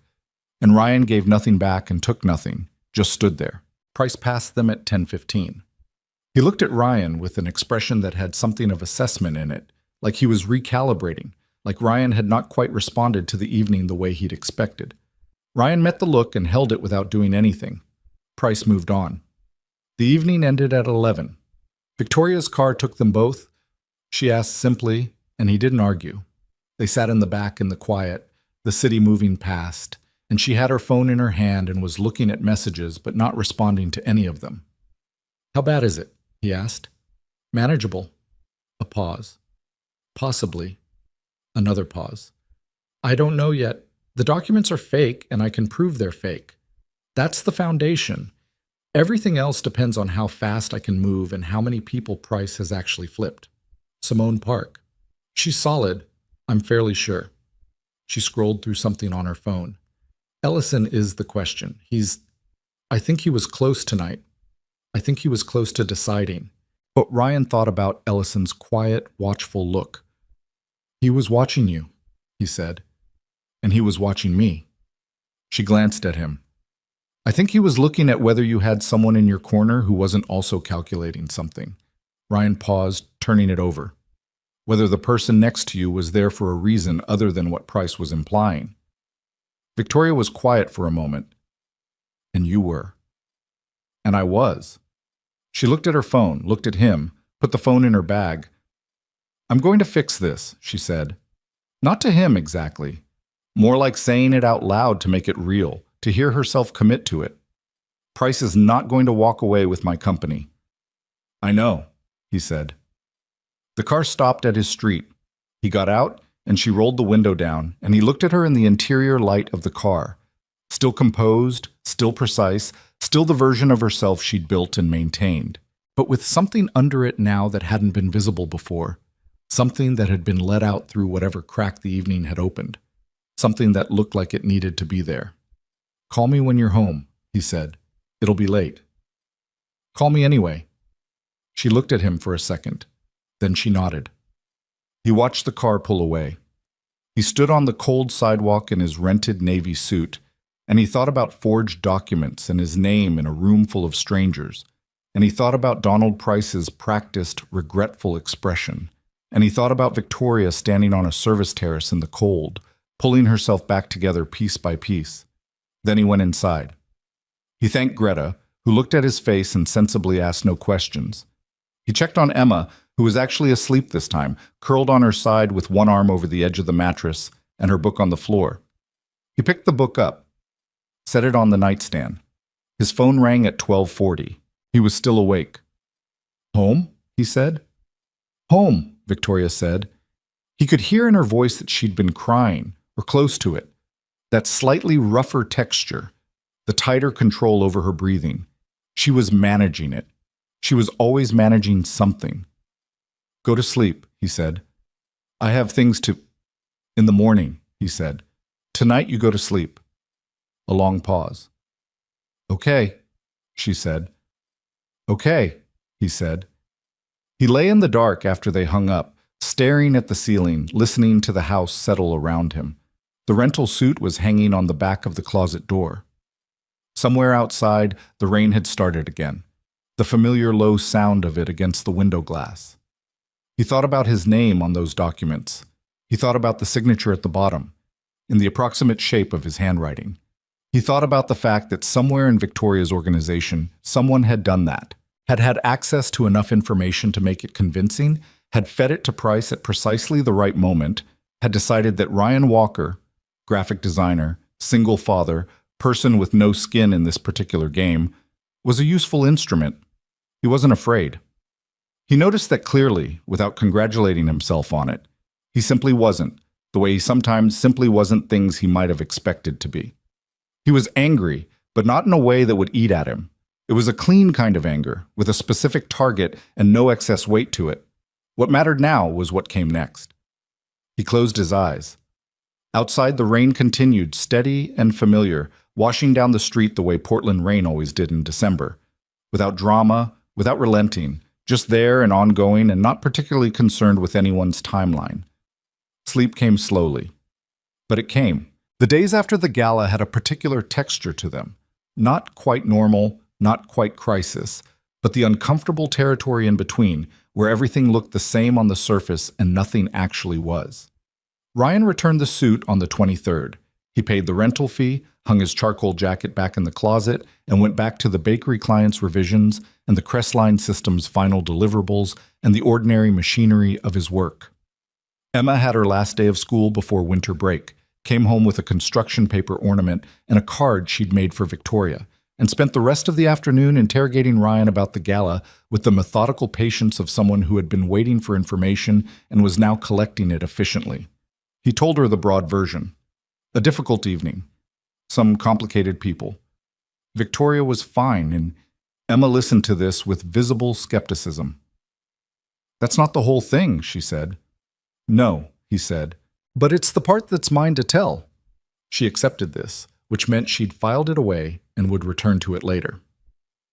Victoria called on the 24th, Christmas Eve, not to talk about price or the board or the forged documents, but to ask what Emma wanted for the holidays because she'd apparently been thinking about it and had a few ideas and wanted to run them past him first. Ryan stood in his kitchen listening to her describe, with great seriousness, her research into marine biology educational kits, and felt something in his chest that he didn't examine too closely. "She already has the National Geographic Ocean set," he said. "I know, she told me." A pause. "She also told me she wants a real microscope, not a toy one." "She's 7. Almost 8. He laughed despite himself. "You can't buy her a real microscope." "I absolutely can." "Victoria." "She'll use it," Victoria said with the certainty of someone who had studied the evidence. "You know she'll use it." He did know. That was the problem. "Something reasonable," he said. "Please." A brief silence that told him the microscope was still under consideration. "How are you?" she asked, the shift in tone making it a different kind of question. "I'm okay. How are you?" "Working." The word carried weight. "My attorney has the documents. We've been running forensic analysis on the metadata. The signatures were done digitally. They lifted my format from a public filing and reconstructed the appearance, but the underlying file data is completely inconsistent with anything from my actual systems." "That's good. It's a start." A pause. "The harder part is finding where Price got the internal account numbers. That's not public information. Someone gave them to him." She was quiet for a moment. "I think I know who." Ryan waited. "There's a financial analyst on my operations team, Kevin Stroud. He's been with the company for 2 years. He had access to the accounts in question, and he's been off for the last 3 months. I noticed it, and I didn't follow up on it the way I should have." Another pause. "I don't like that I missed it. You can't monitor everyone. I should have monitored him." She said it without self-pity, just flat and practical, the way she processed most things. He had access and he had motive. Price has been dangling a senior position at his new entity, we think. We're pulling Stroud's access logs now. How long until you know? A few days, maybe a week, she exhaled. January is going to be a full board meeting. I need the evidence clean and complete before that happens. Price will be prepared. His people will have had 2 weeks to shore up whatever narrative they're running. Ellison, Ryan said. Yes. A pause. Simone spoke to him. She called me yesterday. She thinks he's leaning our way, but he wants to see the forensic report before he commits. Another pause. She also said something else. What? She said, and this is Simone, who says approximately 4 sincere things per year, that the way I handled the gala mattered, that I didn't collapse, I didn't get defensive, I was clear. Victoria was quiet for a second, and she said the fact that I had someone standing next to me who wasn't playing an angle also mattered to her. Ryan didn't say anything. I'm telling you because you should know that what you did helped, Victoria said. Even just being there. I wasn't doing anything. I know. That's what helped. He looked out the kitchen window. The Christmas Eve dark was coming down early, the sky the particular pale gray of a Pacific Northwest winter evening. Emma was in the living room assembling something with an elaborate set of interlocking pieces that his brother had sent for Christmas, narrating the process to herself. "Come over," he said. A pause. "What?" "Tomorrow. Christmas. Come for dinner." He heard himself say it and kept going. "Emma would want you there. I'd want you there." A longer pause. "Ryan, I don't want to impose on—" "You're not imposing. I'm inviting you." Silence. He could almost hear her doing the thing she did when something landed in an unexpected place and she was deciding how to respond to it honestly. "I haven't done Christmas with a family," she said carefully, "in a long time." "It's not formal," he said. "Emma will make you watch a documentary about whales and I'll make too much food and we'll be in pajamas by 8 o'clock. A very long pause. "Pajamas by 8, she repeated. "That's the offer." Another pause. Then, quietly, "Okay, okay," he said. On. She arrived at 11 on Christmas morning with 2 bags, one containing a box that was clearly a microscope-shaped box, regardless of how it had been wrapped, and the other containing food she'd apparently decided to contribute to Christmas dinner without telling him. Ryan looked at the bags and then looked at her. "You were told something reasonable," he said.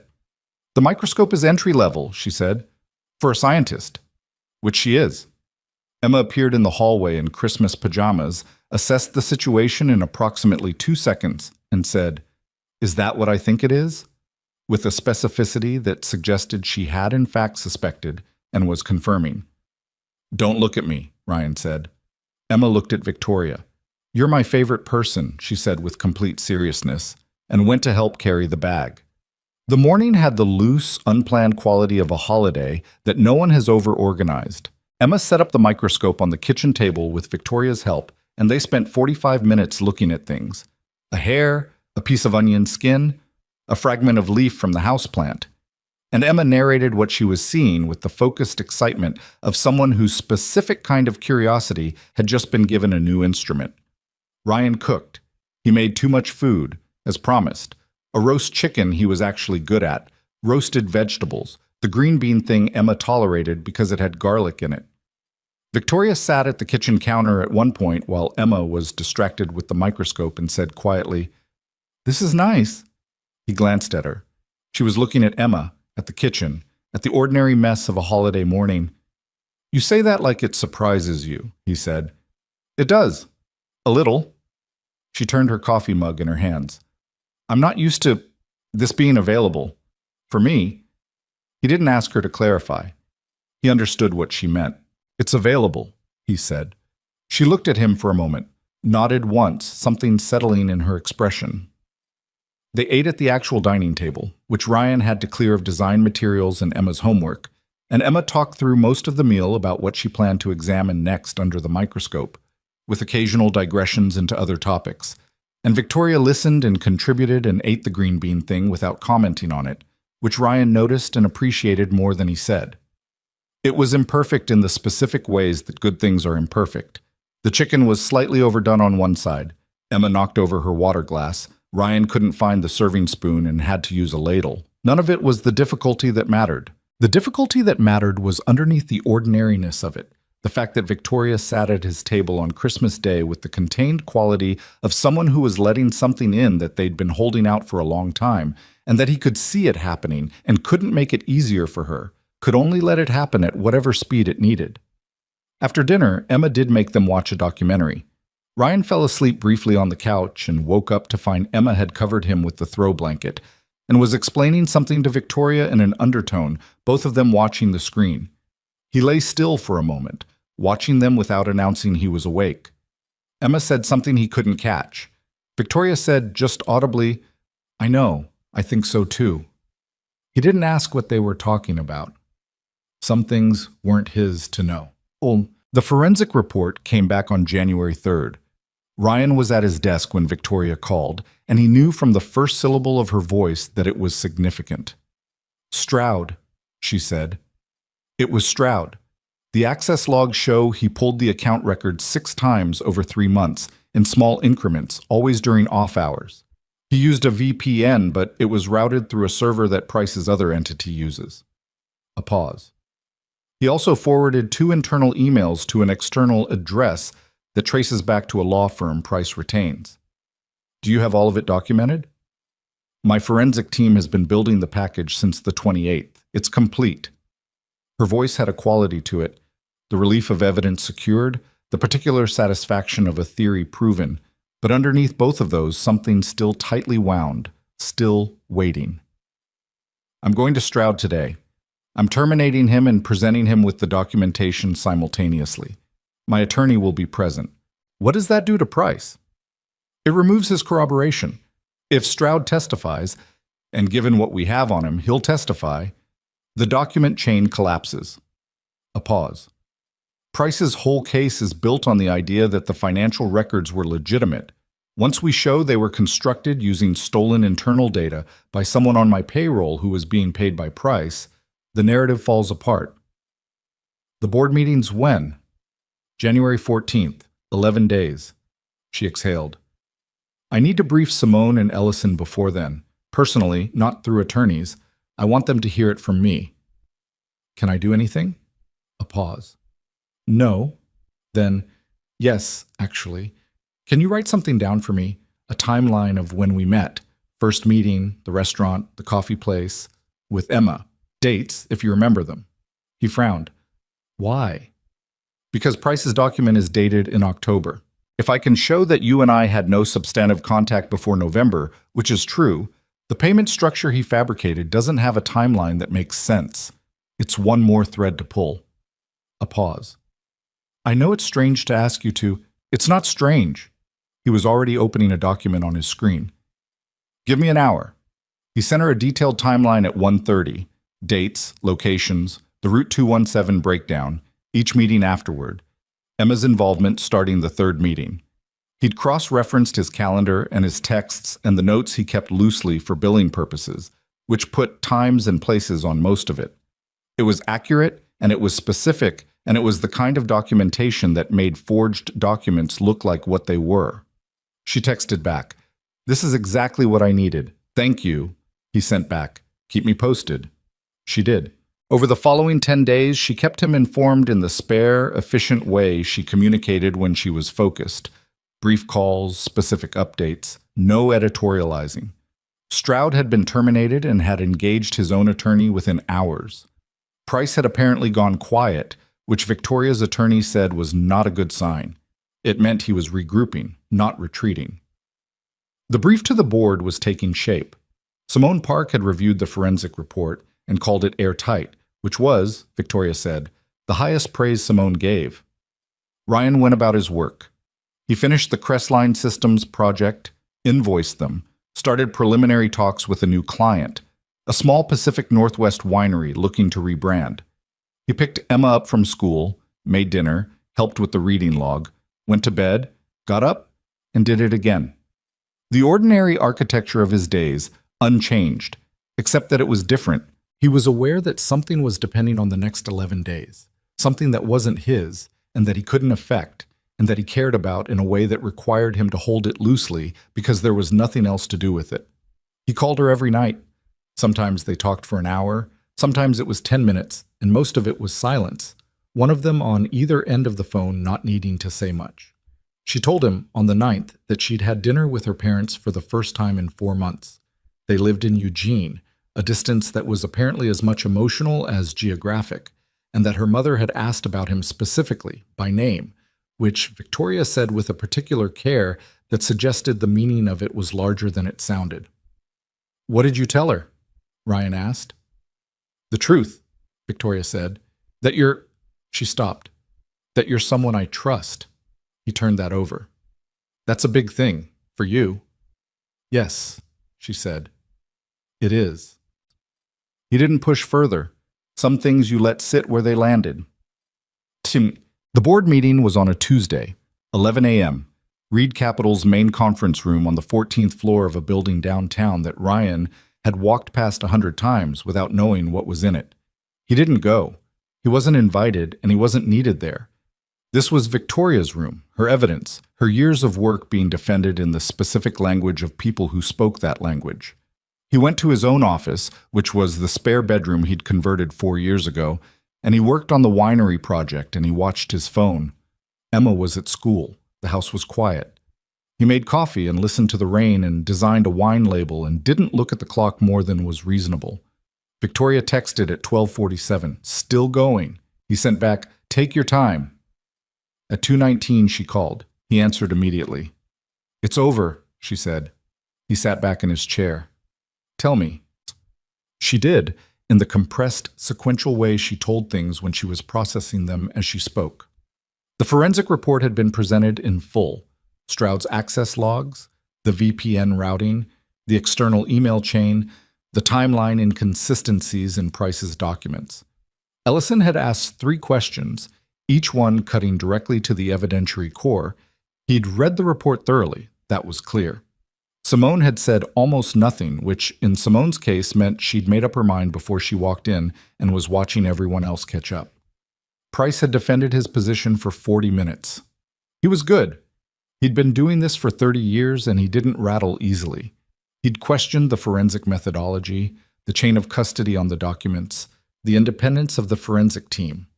He'd suggested that Stroud might have been acting independently, not on his instruction. He'd been, by all accounts, exactly as smooth and prepared as Ryan had known he would be. But the evidence was what it was, and at the end of it, Ellison had said, quietly and with the authority of someone who had weighed everything and arrived at a position he was comfortable with, that he found the documentation against Price compelling and the defense insufficient. Hatch had abstained. 2 board members had sided with Price. 3, including Simone and Ellison, had sided with Victoria. Price had been removed from all operational roles effective immediately. "And your company?" Ryan asked. "Mine," she said. Flat, simple, certain. "Completely mine," he exhaled. "Good." "Ryan." Her voice was different suddenly, quieter, slightly rough at the edges. "There were a few minutes in that room where I wasn't sure. He's very good, and the board was... It could have gone the other way." "But it didn't." "No, because the truth was the truth, and we could prove it." A pause. "And because Ellison said something at the end that He said the integrity of the leadership had to be evaluated in full, not just the documents. And then he looked at Gerald Hatch, and he said he'd found Victoria Reed's conduct throughout this process to be consistent with someone who had nothing to hide." Another pause, quieter. "He didn't have to say that. It wasn't about the motion. He said it anyway." Ryan thought about Ellison's watchful, quiet look at the gala, the small nod. "He was paying attention," Ryan said. "Yes." She was quiet for a moment. So was I. Something in the silence between them had a weight to it that neither of them moved to break immediately. Ryan sat in his home office with the rain outside and the wine label half finished on his screen, and Victoria was wherever she was, probably still in the building, probably in some corridor or office away from the conference room. And the distance between them felt both very ordinary and strangely significant. "I need to do a few things here," she said finally. "Papers to sign, calls to make, Stroud's HR process. There's about 4 hours of work still." "Do it." "Can I come by after?" "Yeah," he said. "I'll have Emma. We'll be home. I want to tell her in person that things are okay." He paused. "She'll want details." "I know. I'll give her the age-appropriate version." "Victoria," he said. "She's almost 8. A sound that might have been a laugh, short and slightly surprised. "I'll give her the complete version, lightly edited." "Better." She came at 7:15. Ryan had made soup. Nothing elaborate, just the tomato soup with actual tomatoes that Emma liked, and grilled cheese sandwiches because it was January and it was cold and some nights called for that specifically. Emma greeted Victoria at the door and said, "Dad said things are okay? Are things okay?" with the directness that was her primary mode. "Things are okay," Victoria said. Emma looked at her for a moment with that patient, assessing expression. "Your eyes are tired," she said. "It's been a long day. Do you want soup?" "Yes," Victoria said. "Please." They sat at the kitchen table and ate soup, and Emma asked what had happened, and Victoria told her, edited only enough for a 7-year-old, which meant it still included the forensic report and the concept of internal conspiracy, because Emma was who she was. Emma listened with complete attention, occasionally asking clarifying questions with the focus of a person who needed to understand the full picture before forming an opinion. When Victoria finished, Emma said, "So the bad man is gone." "He's gone, yes." "Good." Emma went back to her soup with finality, the matter resolved to her satisfaction. Ryan looked at Victoria across the table. She was eating soup in his kitchen, tired in her eyes the way Emma had seen it, and something about the shape of the three of them at that table, the mess on the counter, the half-finished grilled cheese, the rain on the window, felt like the most real thing he'd been inside in a long time. After dinner, Emma went to get ready for bed, and Ryan and Victoria sat at the cleared table with their coffee and the quiet of the house settling around them. The lamp in the corner threw a warm light. The rain continued. "What happens now?" Ryan asked. "Now I rebuild," she said. "The board's confidence, some of the relationships Price poisoned, two of the portfolio companies where he'd been making moves. It's months of work. But it's your work." "Yes." Something in her face. "It's mine."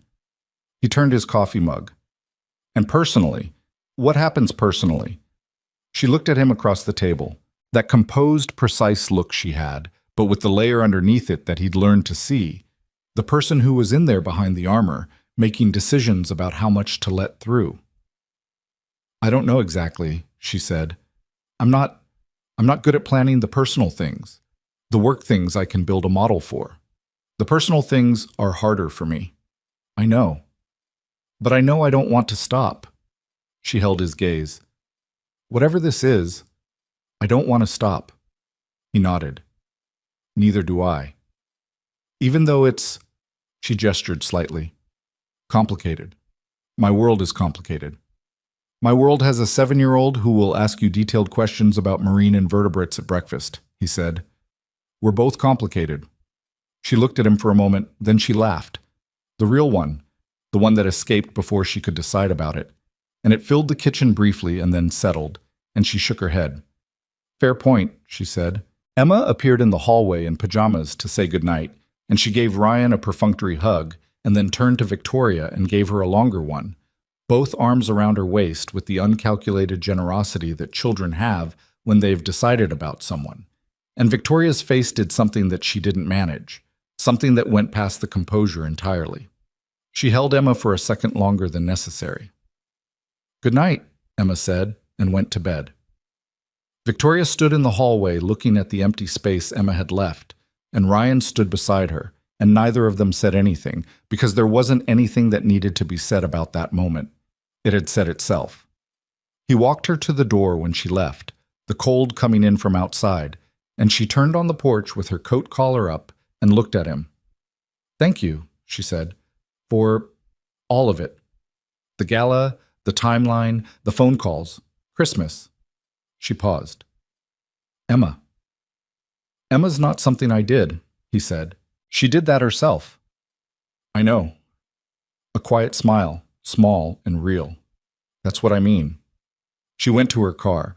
He stood in the doorway until the taillights disappeared around the corner, and then he closed the door and stood in the hallway of his house in the quiet, with the lamp on in the corner and the rain on the roof and the sound of Emma's sleep coming from the room at the end of the hall. It wasn't a perfect situation. It wasn't going to become one. The complications were real. The difference in their worlds, the visibility she carried, the things that came with her life that he was only beginning to understand the shape of. The work was still ahead of both of them. The ordinary daily work of two imperfect people trying to do something real. But she'd said, "I don't want to stop." And he'd said, "Neither do I." And that was a foundation. He turned off the kitchen light. He went to check on Emma, who was deeply asleep, one arm over the edge of the mattress the way she always slept. He picked up the book from the floor and set it on the nightstand. Then he went to bed. He slept better than he had in weeks. February came in cold and stayed that way. The weeks after the board meeting had their own particular rhythm, quieter than the weeks before, but not without weight. Victoria had meant what she said about rebuilding. Ryan watched it happen from the sideline, not close enough to be inside it, but close enough to see what it cost her. The calls that ran past midnight. The weekends that disappeared into work. The particular quality of exhaustion she carried in January and most of February. The kind that sleep doesn't fully fix because it goes down to the structural level, the place where you keep the things you actually care about. She didn't disappear. That was the thing he noticed, and kept noticing. She was busy in ways she hadn't been before the gala, pulled in directions he couldn't always follow, and she was sometimes distracted and occasionally short with him in ways she'd catch and correct. And there were stretches of 3 or 4 days where their contact was a handful of texts and one brief phone call. But she didn't disappear. She checked in. She asked about Emma specifically, by name, asked what Emma had said and what Emma was working on, and whether Emma had made any new scientific discoveries with the microscope. She called on a Thursday night in late January just to say she was thinking about him, which she said in a flat, slightly awkward way, like she was learning the language of that kind of statement and wasn't fluent yet, and then moved on before he could respond too much. He matched her rhythm. He didn't push for more than she had available, and he didn't pretend the gaps weren't there, and he kept building his own days. The winery project, a new client, Emma's school events, the loose, ordinary structure of a life he'd spent 3 years constructing carefully enough that it didn't fall apart when something else was demanding his attention. Emma, for her part, was conducting her own relationship with Victoria at her own pace, which required no management from Ryan and was largely conducted through text messages and the occasional hand-delivered diagram.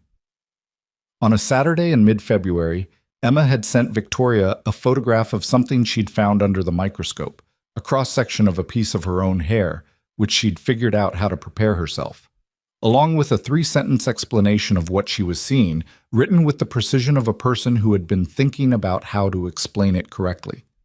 Victoria had called within 10 minutes, not to Ryan, to Emma directly. Ryan had watched Emma sit on the kitchen counter and talk for 25 minutes, swinging her feet, explaining the preparation process with the authority of someone who had developed a technique and wanted credit for it. He'd made coffee and listened and not said a word. When Emma hung up, she said, "She wants me to send her all the ones I've taken so far." "I heard." "She said she's going to print some of them." He looked at his daughter on the kitchen counter, 7 years old, 3 months from 8, with her dark, serious eyes and her precise questions, and the specific quality of happiness she had right now that was different from her ordinary happiness. Fuller, somehow, wider.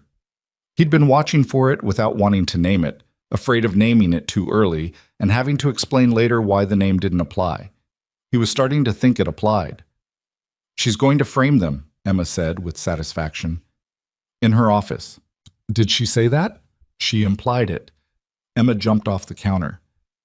"I'm going to take more." She went to get the microscope. Ryan stood in the kitchen and let the morning settle around him.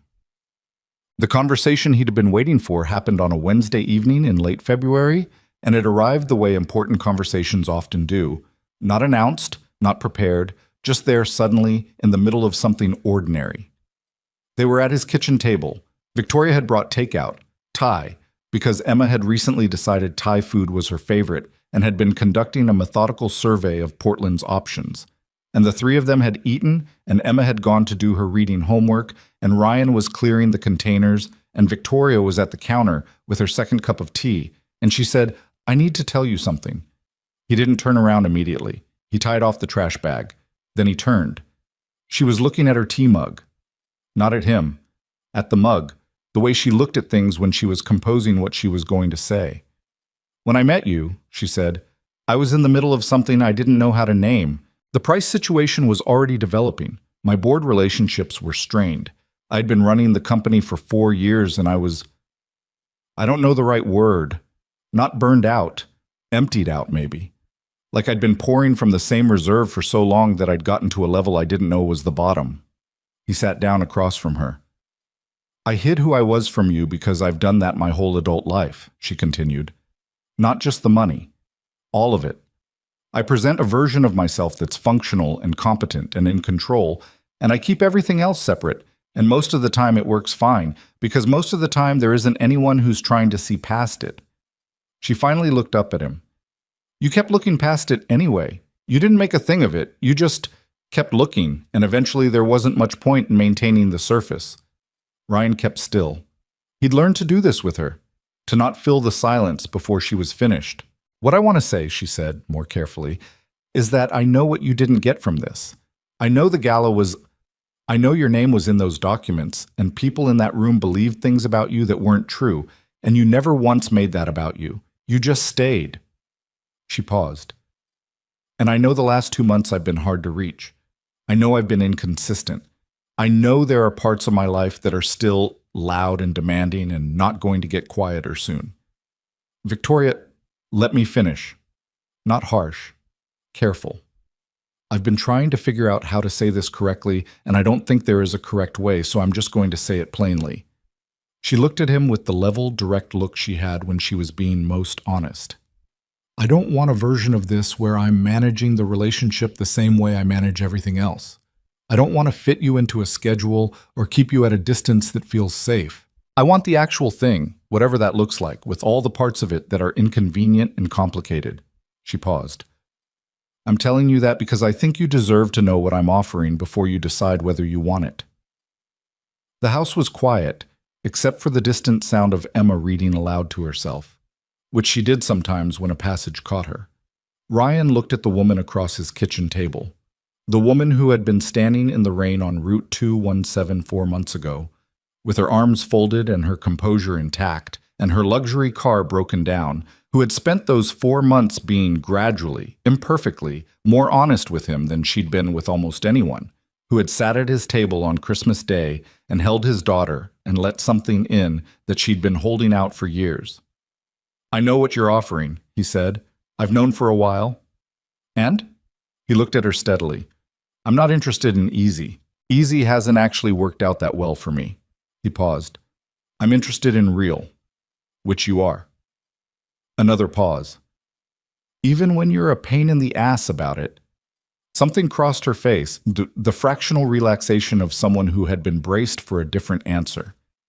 "I am sometimes a pain in the ass," she acknowledged.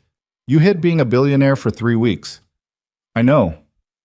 You sent my daughter a research-grade microscope. She needed it. You argued with me about a car pickup." "I was right about the car pickup." He shook his head, but there was a smile pulling at the corner of his mouth that he wasn't entirely managing. "Yeah," he said. "You were." She looked at him across the table.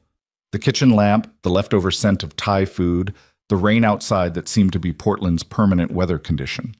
Nothing about it was cinematic. It was just a kitchen, and 2 people in it who had come at each other sideways and were choosing, clearly and plainly, to stay.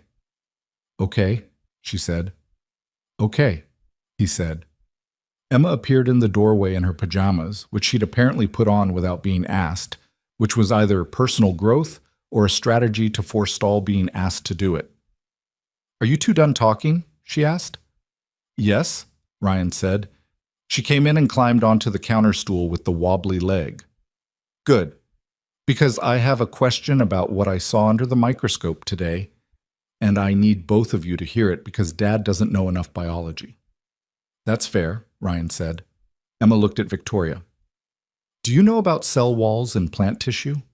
"Some," Victoria said. "Good." Emma settled herself. "Okay, so here's the thing." Ryan got up to get more tea, and Emma began explaining with the focused enthusiasm of someone who had been waiting for an audience, and Victoria listened with her elbows on the counter, and the kitchen filled up with Emma's voice and the rain outside and the warmth of a Wednesday evening that was nothing special and everything ordinary and exactly, precisely enough. Potat. March arrived and brought the first real warmth of the approaching spring, the kind of weather Portland produced grudgingly in the early months. A week of thin, tentative sun followed by 3 days of rain, then back again, the city negotiating with the season. The story came out in a business publication in the second week of March. Not a tabloid this time, not the candid photo variety, a proper piece, 3,000 words in a Pacific Northwest business journal, covering the full arc of the price situation. The journalist had been thorough. She'd gotten the forensic report, the board vote, Stroud's termination. She'd interviewed Simone Park, who gave 2 sentences that were nevertheless pointed and clear. She'd reached out to Ryan for comment, which he'd declined, and the piece reflected that with a single line, Walker, a Portland-based graphic designer who declined to comment, was the subject of forged documents presented at the December gala. He read it on his phone over coffee. Then he set the phone down and went to make Emma's lunch. Victoria called an hour later. Have you seen it? Yes. I wanted to tell you before it came out. I knew it was coming, but the publication date moved up. A pause. The journalist was fair as these things get. It was fine, he said. Your name is in it.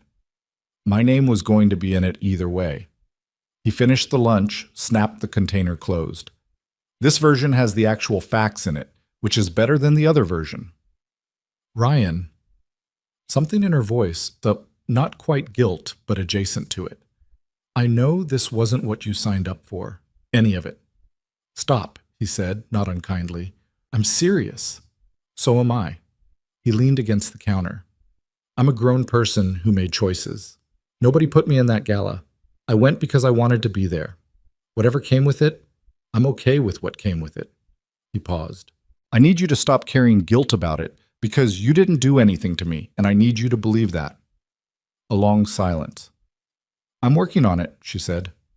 Good. Another pause. The board wants me to make a statement at next month's shareholder meeting about the restructuring going forward, about the leadership review, about... She stopped. It's going to be public, more than the article. There will be press. Okay? If you're visible in my life, you're visible in that. He thought about it. Practically, plainly, the way he thought about things. I'm not afraid of being visible, he said. I'd want to know in advance when things are coming. That's all. I can do that? Then we're fine. She exhaled, a long, quiet exhale that had a week's worth of held tension in it. You're annoyingly reasonable, she said. I know. He picked up his coffee. Emma told me to tell you that the onion skin slides are the best ones, and she wants to know if you have an actual botanical specimen she can use. A pause. Then, helplessly. I have a fern in my office. She's going to want a leaf. Tell her I'll bring one Friday. She'll hold you to it. I know. A beat, quiet and warm. I'm counting on it. The shareholder meeting was in April, and it was exactly as public as Victoria had said it would be. Ryan didn't attend. They'd talked about it and agreed that there was no reason for him to be in the room, and that being visible at the shareholder meeting was a different kind of visibility than he was ready to perform. He was fine with the Business Journal article. He was less interested in standing at a podium. He watched a clip of it online that evening because Marcus sent him a link. Victoria stood at the front of a glass-walled conference room. The real version of her, the CEO version, the one who had built a $400 million company from a business plan she'd written in 3 sleepless weeks. And she spoke about the past 6 months with a clarity and precision that was unmistakably her. She didn't soften the price situation or make it smaller than it was. She said directly that the company had been attacked from within and had survived it, and that the survival was not incidental, but was the result of infrastructure she'd spent 4 years building, relationships she'd maintained and invested in, and a board that had ultimately chosen evidence over narrative. She also said something that surprised him. She said, I've learned this year that the strength of a company is not separable from the character of the people who lead it. And character is not something you demonstrate in boardrooms. It's something that's visible in everything else, every other room, every ordinary situation. I've been reminded of that this year in ways I didn't expect, and I'm grateful for it. Ryan watched the clip twice. He didn't think she was talking about him specifically. He thought she was talking about something larger that he'd been part of. One element of a year that had clarified something in her about what she was actually doing and why. But he also thought, quietly and without making too much of it, that maybe he was a small part of what she meant. He texted her, "Good speech." She texted back, "I meant it." He put his phone in his pocket and went to help Emma with her homework, which was long division, which Emma had decided was a personal insult designed specifically to make her life difficult. Emma turned 8 in May, on a Saturday that came in warm and bright, the first genuinely warm Saturday Portland had offered since September. She'd asked for a birthday party at the Natural History Museum's marine exhibit, a contained group, 7 friends, the kind of organized chaos that requires a willing adult to manage the logistics, while another adult keeps 8-year-olds from pressing their faces on every exhibit case simultaneously. Victoria had offered to help. Ryan had said yes without overthinking it, which was itself a thing worth noting. The absence of hesitation, the ease of saying yes, the fact that it felt like the natural answer. They spent 2 hours at the museum, and Victoria turned out to be excellent at the specific task of managing 8 8-year-olds in a museum environment. She was direct with them in a way that respected their intelligence. She answered their questions seriously, and she had a facility with the marine biology content that made her Emma's designated expert for the afternoon, which Emma accepted with the grace of someone who had known this would happen. After, they went back to Ryan's house for cake, and the specific chaos of a children's birthday party winding down. Parents arrived at intervals, children were collected, and by 5 o'clock the house had returned to a manageable state, and Emma was sitting on the living room floor surrounded by birthday presents with the glassy-eyed contentment of a child who has had a full and excellent day.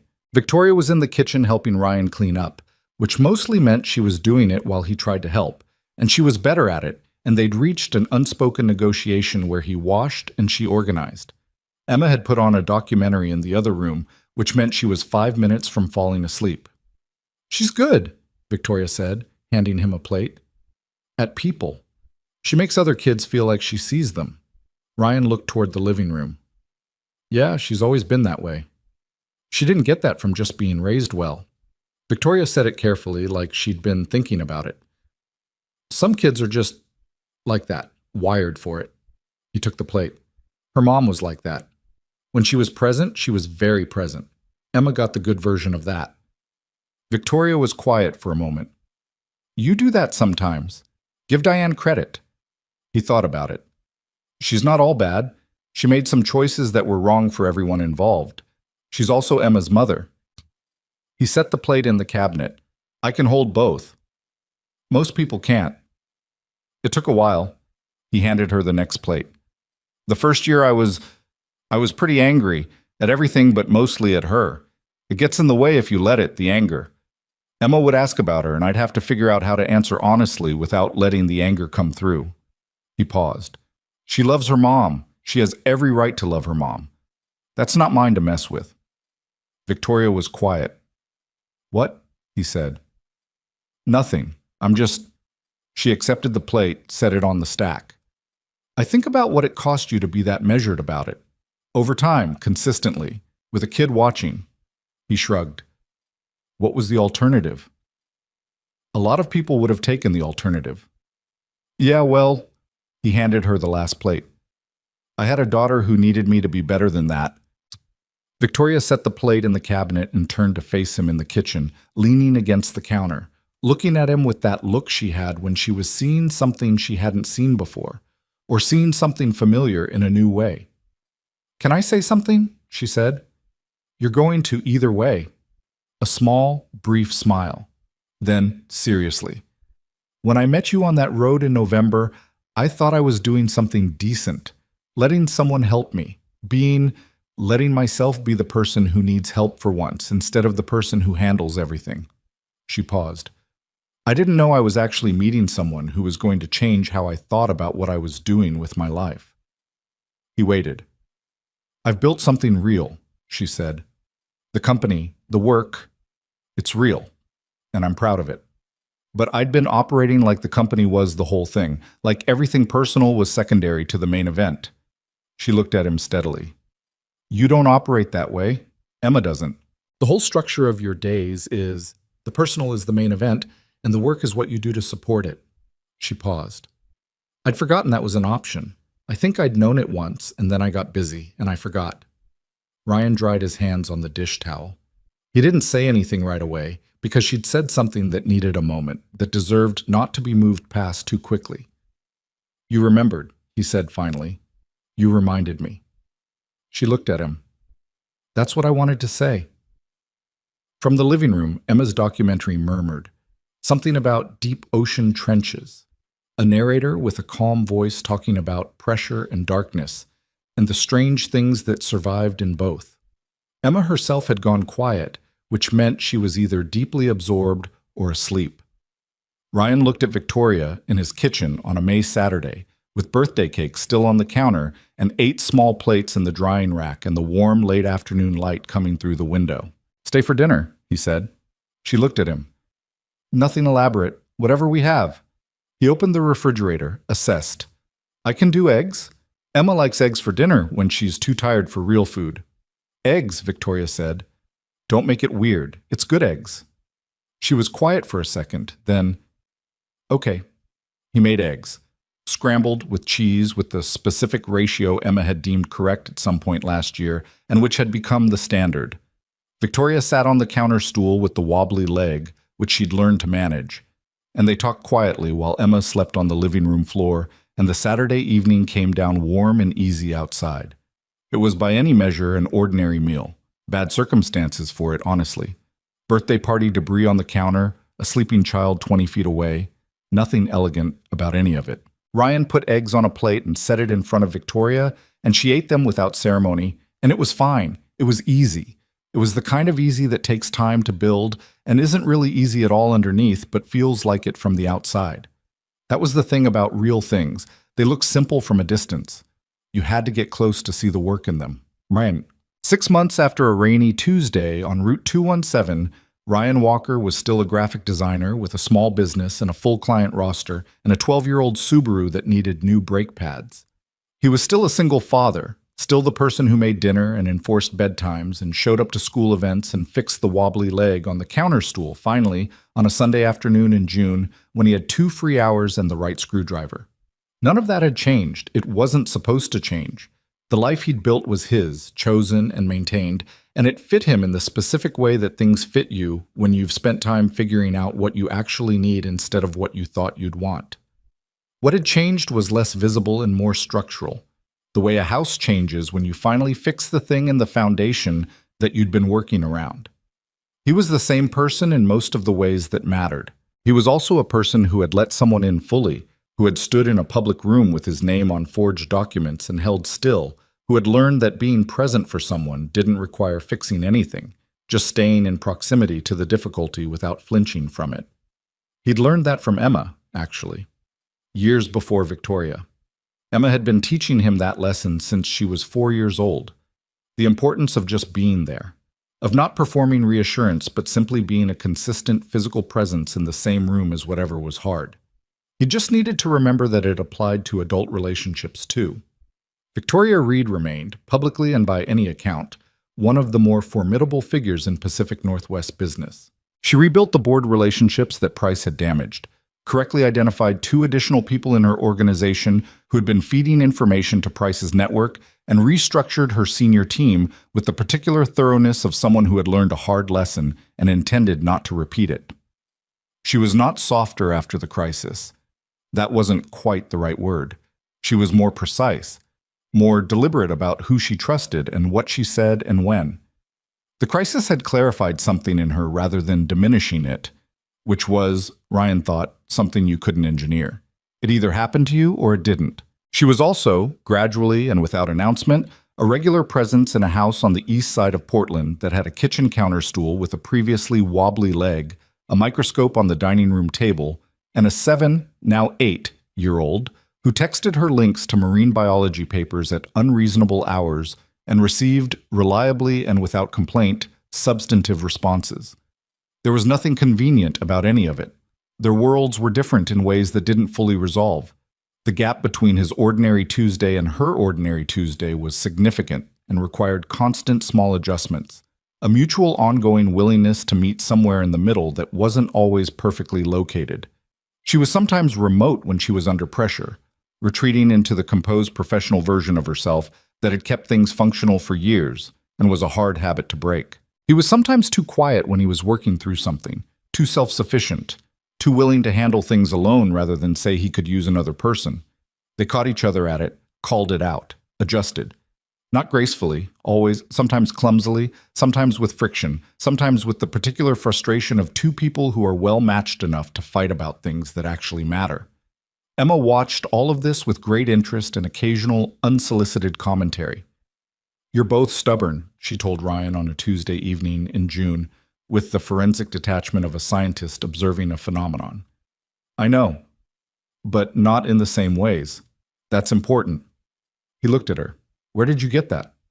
She shrugged. "Victoria said it." He was briefly unsure what to do with that. "When?" "When she was helping me with my science project. We were talking about you." Emma said it without self-consciousness. She said, "You're stubborn about protecting things." and she's stubborn about controlling things, and that those are compatible because they're not competing for the same space. Ryan sat with that for a moment. She's not wrong, he said. I know. Emma went back to her project. I told her that. He looked at his daughter, almost 8, now fully 8, growing in the specific direction that was entirely hers, precise and curious and generous in her assessments when she'd decided someone deserved them. He thought about what it had cost him to raise her alone for 3 years, the specific loneliness of being the only adult in a house, the way it compressed everything into you because there was nowhere else for it to go. He hadn't known fully that he'd been lonely. He'd been too busy to recognize it clearly. You don't always see the shape of the space you're living in until something comes in and fills part of it, and then you look at the room differently. Something had come in, not perfectly, not without its own difficulties and complications, but something real, which is the only kind worth accounting for. He thought about what he'd tell someone if someone asked him what the last 7 months had been. He'd probably say something practical. Met someone, complicated situation, things worked out reasonably well. Because he was not a person who reached for the large statement, who dramatized his own life, who confused the feeling of a thing with the thing itself. But underneath the practical version was something truer and harder to say. Something about what it means to be a person who has learned to keep the doors locked, who has good reasons for the locks and has maintained them carefully and doesn't open them for anything that hasn't earned it. And then one rainy November night on a deserted stretch of highway, you stop for a woman with a broken car, and 3 minutes later you fix the immediate problem, and somehow 2 months after that you're standing in a room full of strangers with your name being weaponized and you're holding still because the person next to you needs you to, and you realize the lock is open. It opened somewhere along the way without your full awareness, somewhere between the burger and the coffee and the Christmas morning microscope and the soup in January. And you can close it again or you can let it stay, and you know which one is right even if it's harder. You let it stay. That was the truth underneath the practical version. The locks were open, not because someone forced them. She never forced anything, moved patiently and took what was offered and never pressed for more. But because something about the combination of who she was and who he was made him willing. Made the risk seem worth taking, not because the odds were certain, because they never are. But because the alternative, the careful, contained life with all the doors managed and no one fully in, was survivable, but not quite living. He'd been surviving fine. Emma needed him to actually live. He thought about the rainy highway sometimes. He thought about what would have happened if he'd kept driving, if he'd seen the hazard lights and calculated the effort and the late dinner and the 7 minutes and decided it wasn't his problem. He'd never know, obviously. The whole exercise was pointless, but he thought about it sometimes the way you think about the small fulcrum moments, the tiny decisions that carry more weight than they look like they should. You stop for a person in the rain, not because you're sure it'll matter, because you're the kind of person who stops, and that's who you've decided to be, and you let the rest follow from that. The rest had followed from that, imperfectly, eventfully, with forged documents and a board fight, and a Christmas morning and a fern from a 14th floor office, and a microscope and 8 years old and soup in January, and eggs on a Saturday and a counter stool with a wobbly leg, finally fixed. In June, Victoria took Emma to the Oregon coast for a Saturday. Ryan had work, a project deadline, unavoidable, and they'd gone without him, the two of them, and sent him photographs throughout the day. Tide pools, a harbor seal on a rock, something Emma had found in the sand that required immediate biological identification, and which Victoria had looked up on her phone and reported back with complete seriousness. The last photo came at 4 in the afternoon. Emma knee-deep in a tide pool, examining something in her cupped hands, her face entirely focused. Victoria had taken it without Emma knowing, and the quality of it, the attention in it, said something that didn't need any caption. Ryan had looked at that photo for a long time. He saved it. He put it as his phone's lock screen, which he hadn't changed in 2 years, and every time he picked up his phone for the rest of that month he saw it.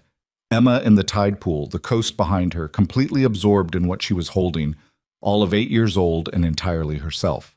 That evening, when they came back sandy and tired, Emma came through the door saying Dad there was a nudibranch with a volume and urgency that implied he should already know why this was significant. And Victoria came in behind her still in her coat, carrying a bag of things they'd apparently collected on the beach. And she looked at him across the room with that look, the level, direct, quiet look that had composure in it, and underneath the composure, something warm and certain and unperformed. He said, "How was it?" She said, "Good, really good." Emma said, "Dad, nudibranch, branch. Are you listening?" He looked at his daughter. He looked at the woman by the door. He looked at the ordinary wreckage of a Saturday evening in a house that was his, that was theirs, in the way things become yours when you let people into them. "I'm listening," he said. And Emma told him everything, and Victoria sat down on the couch and took off her sand-covered shoes and listened too, and the evening came down slow and warm outside, and the house held all of them, and that was enough. That was in every way that mattered more than enough.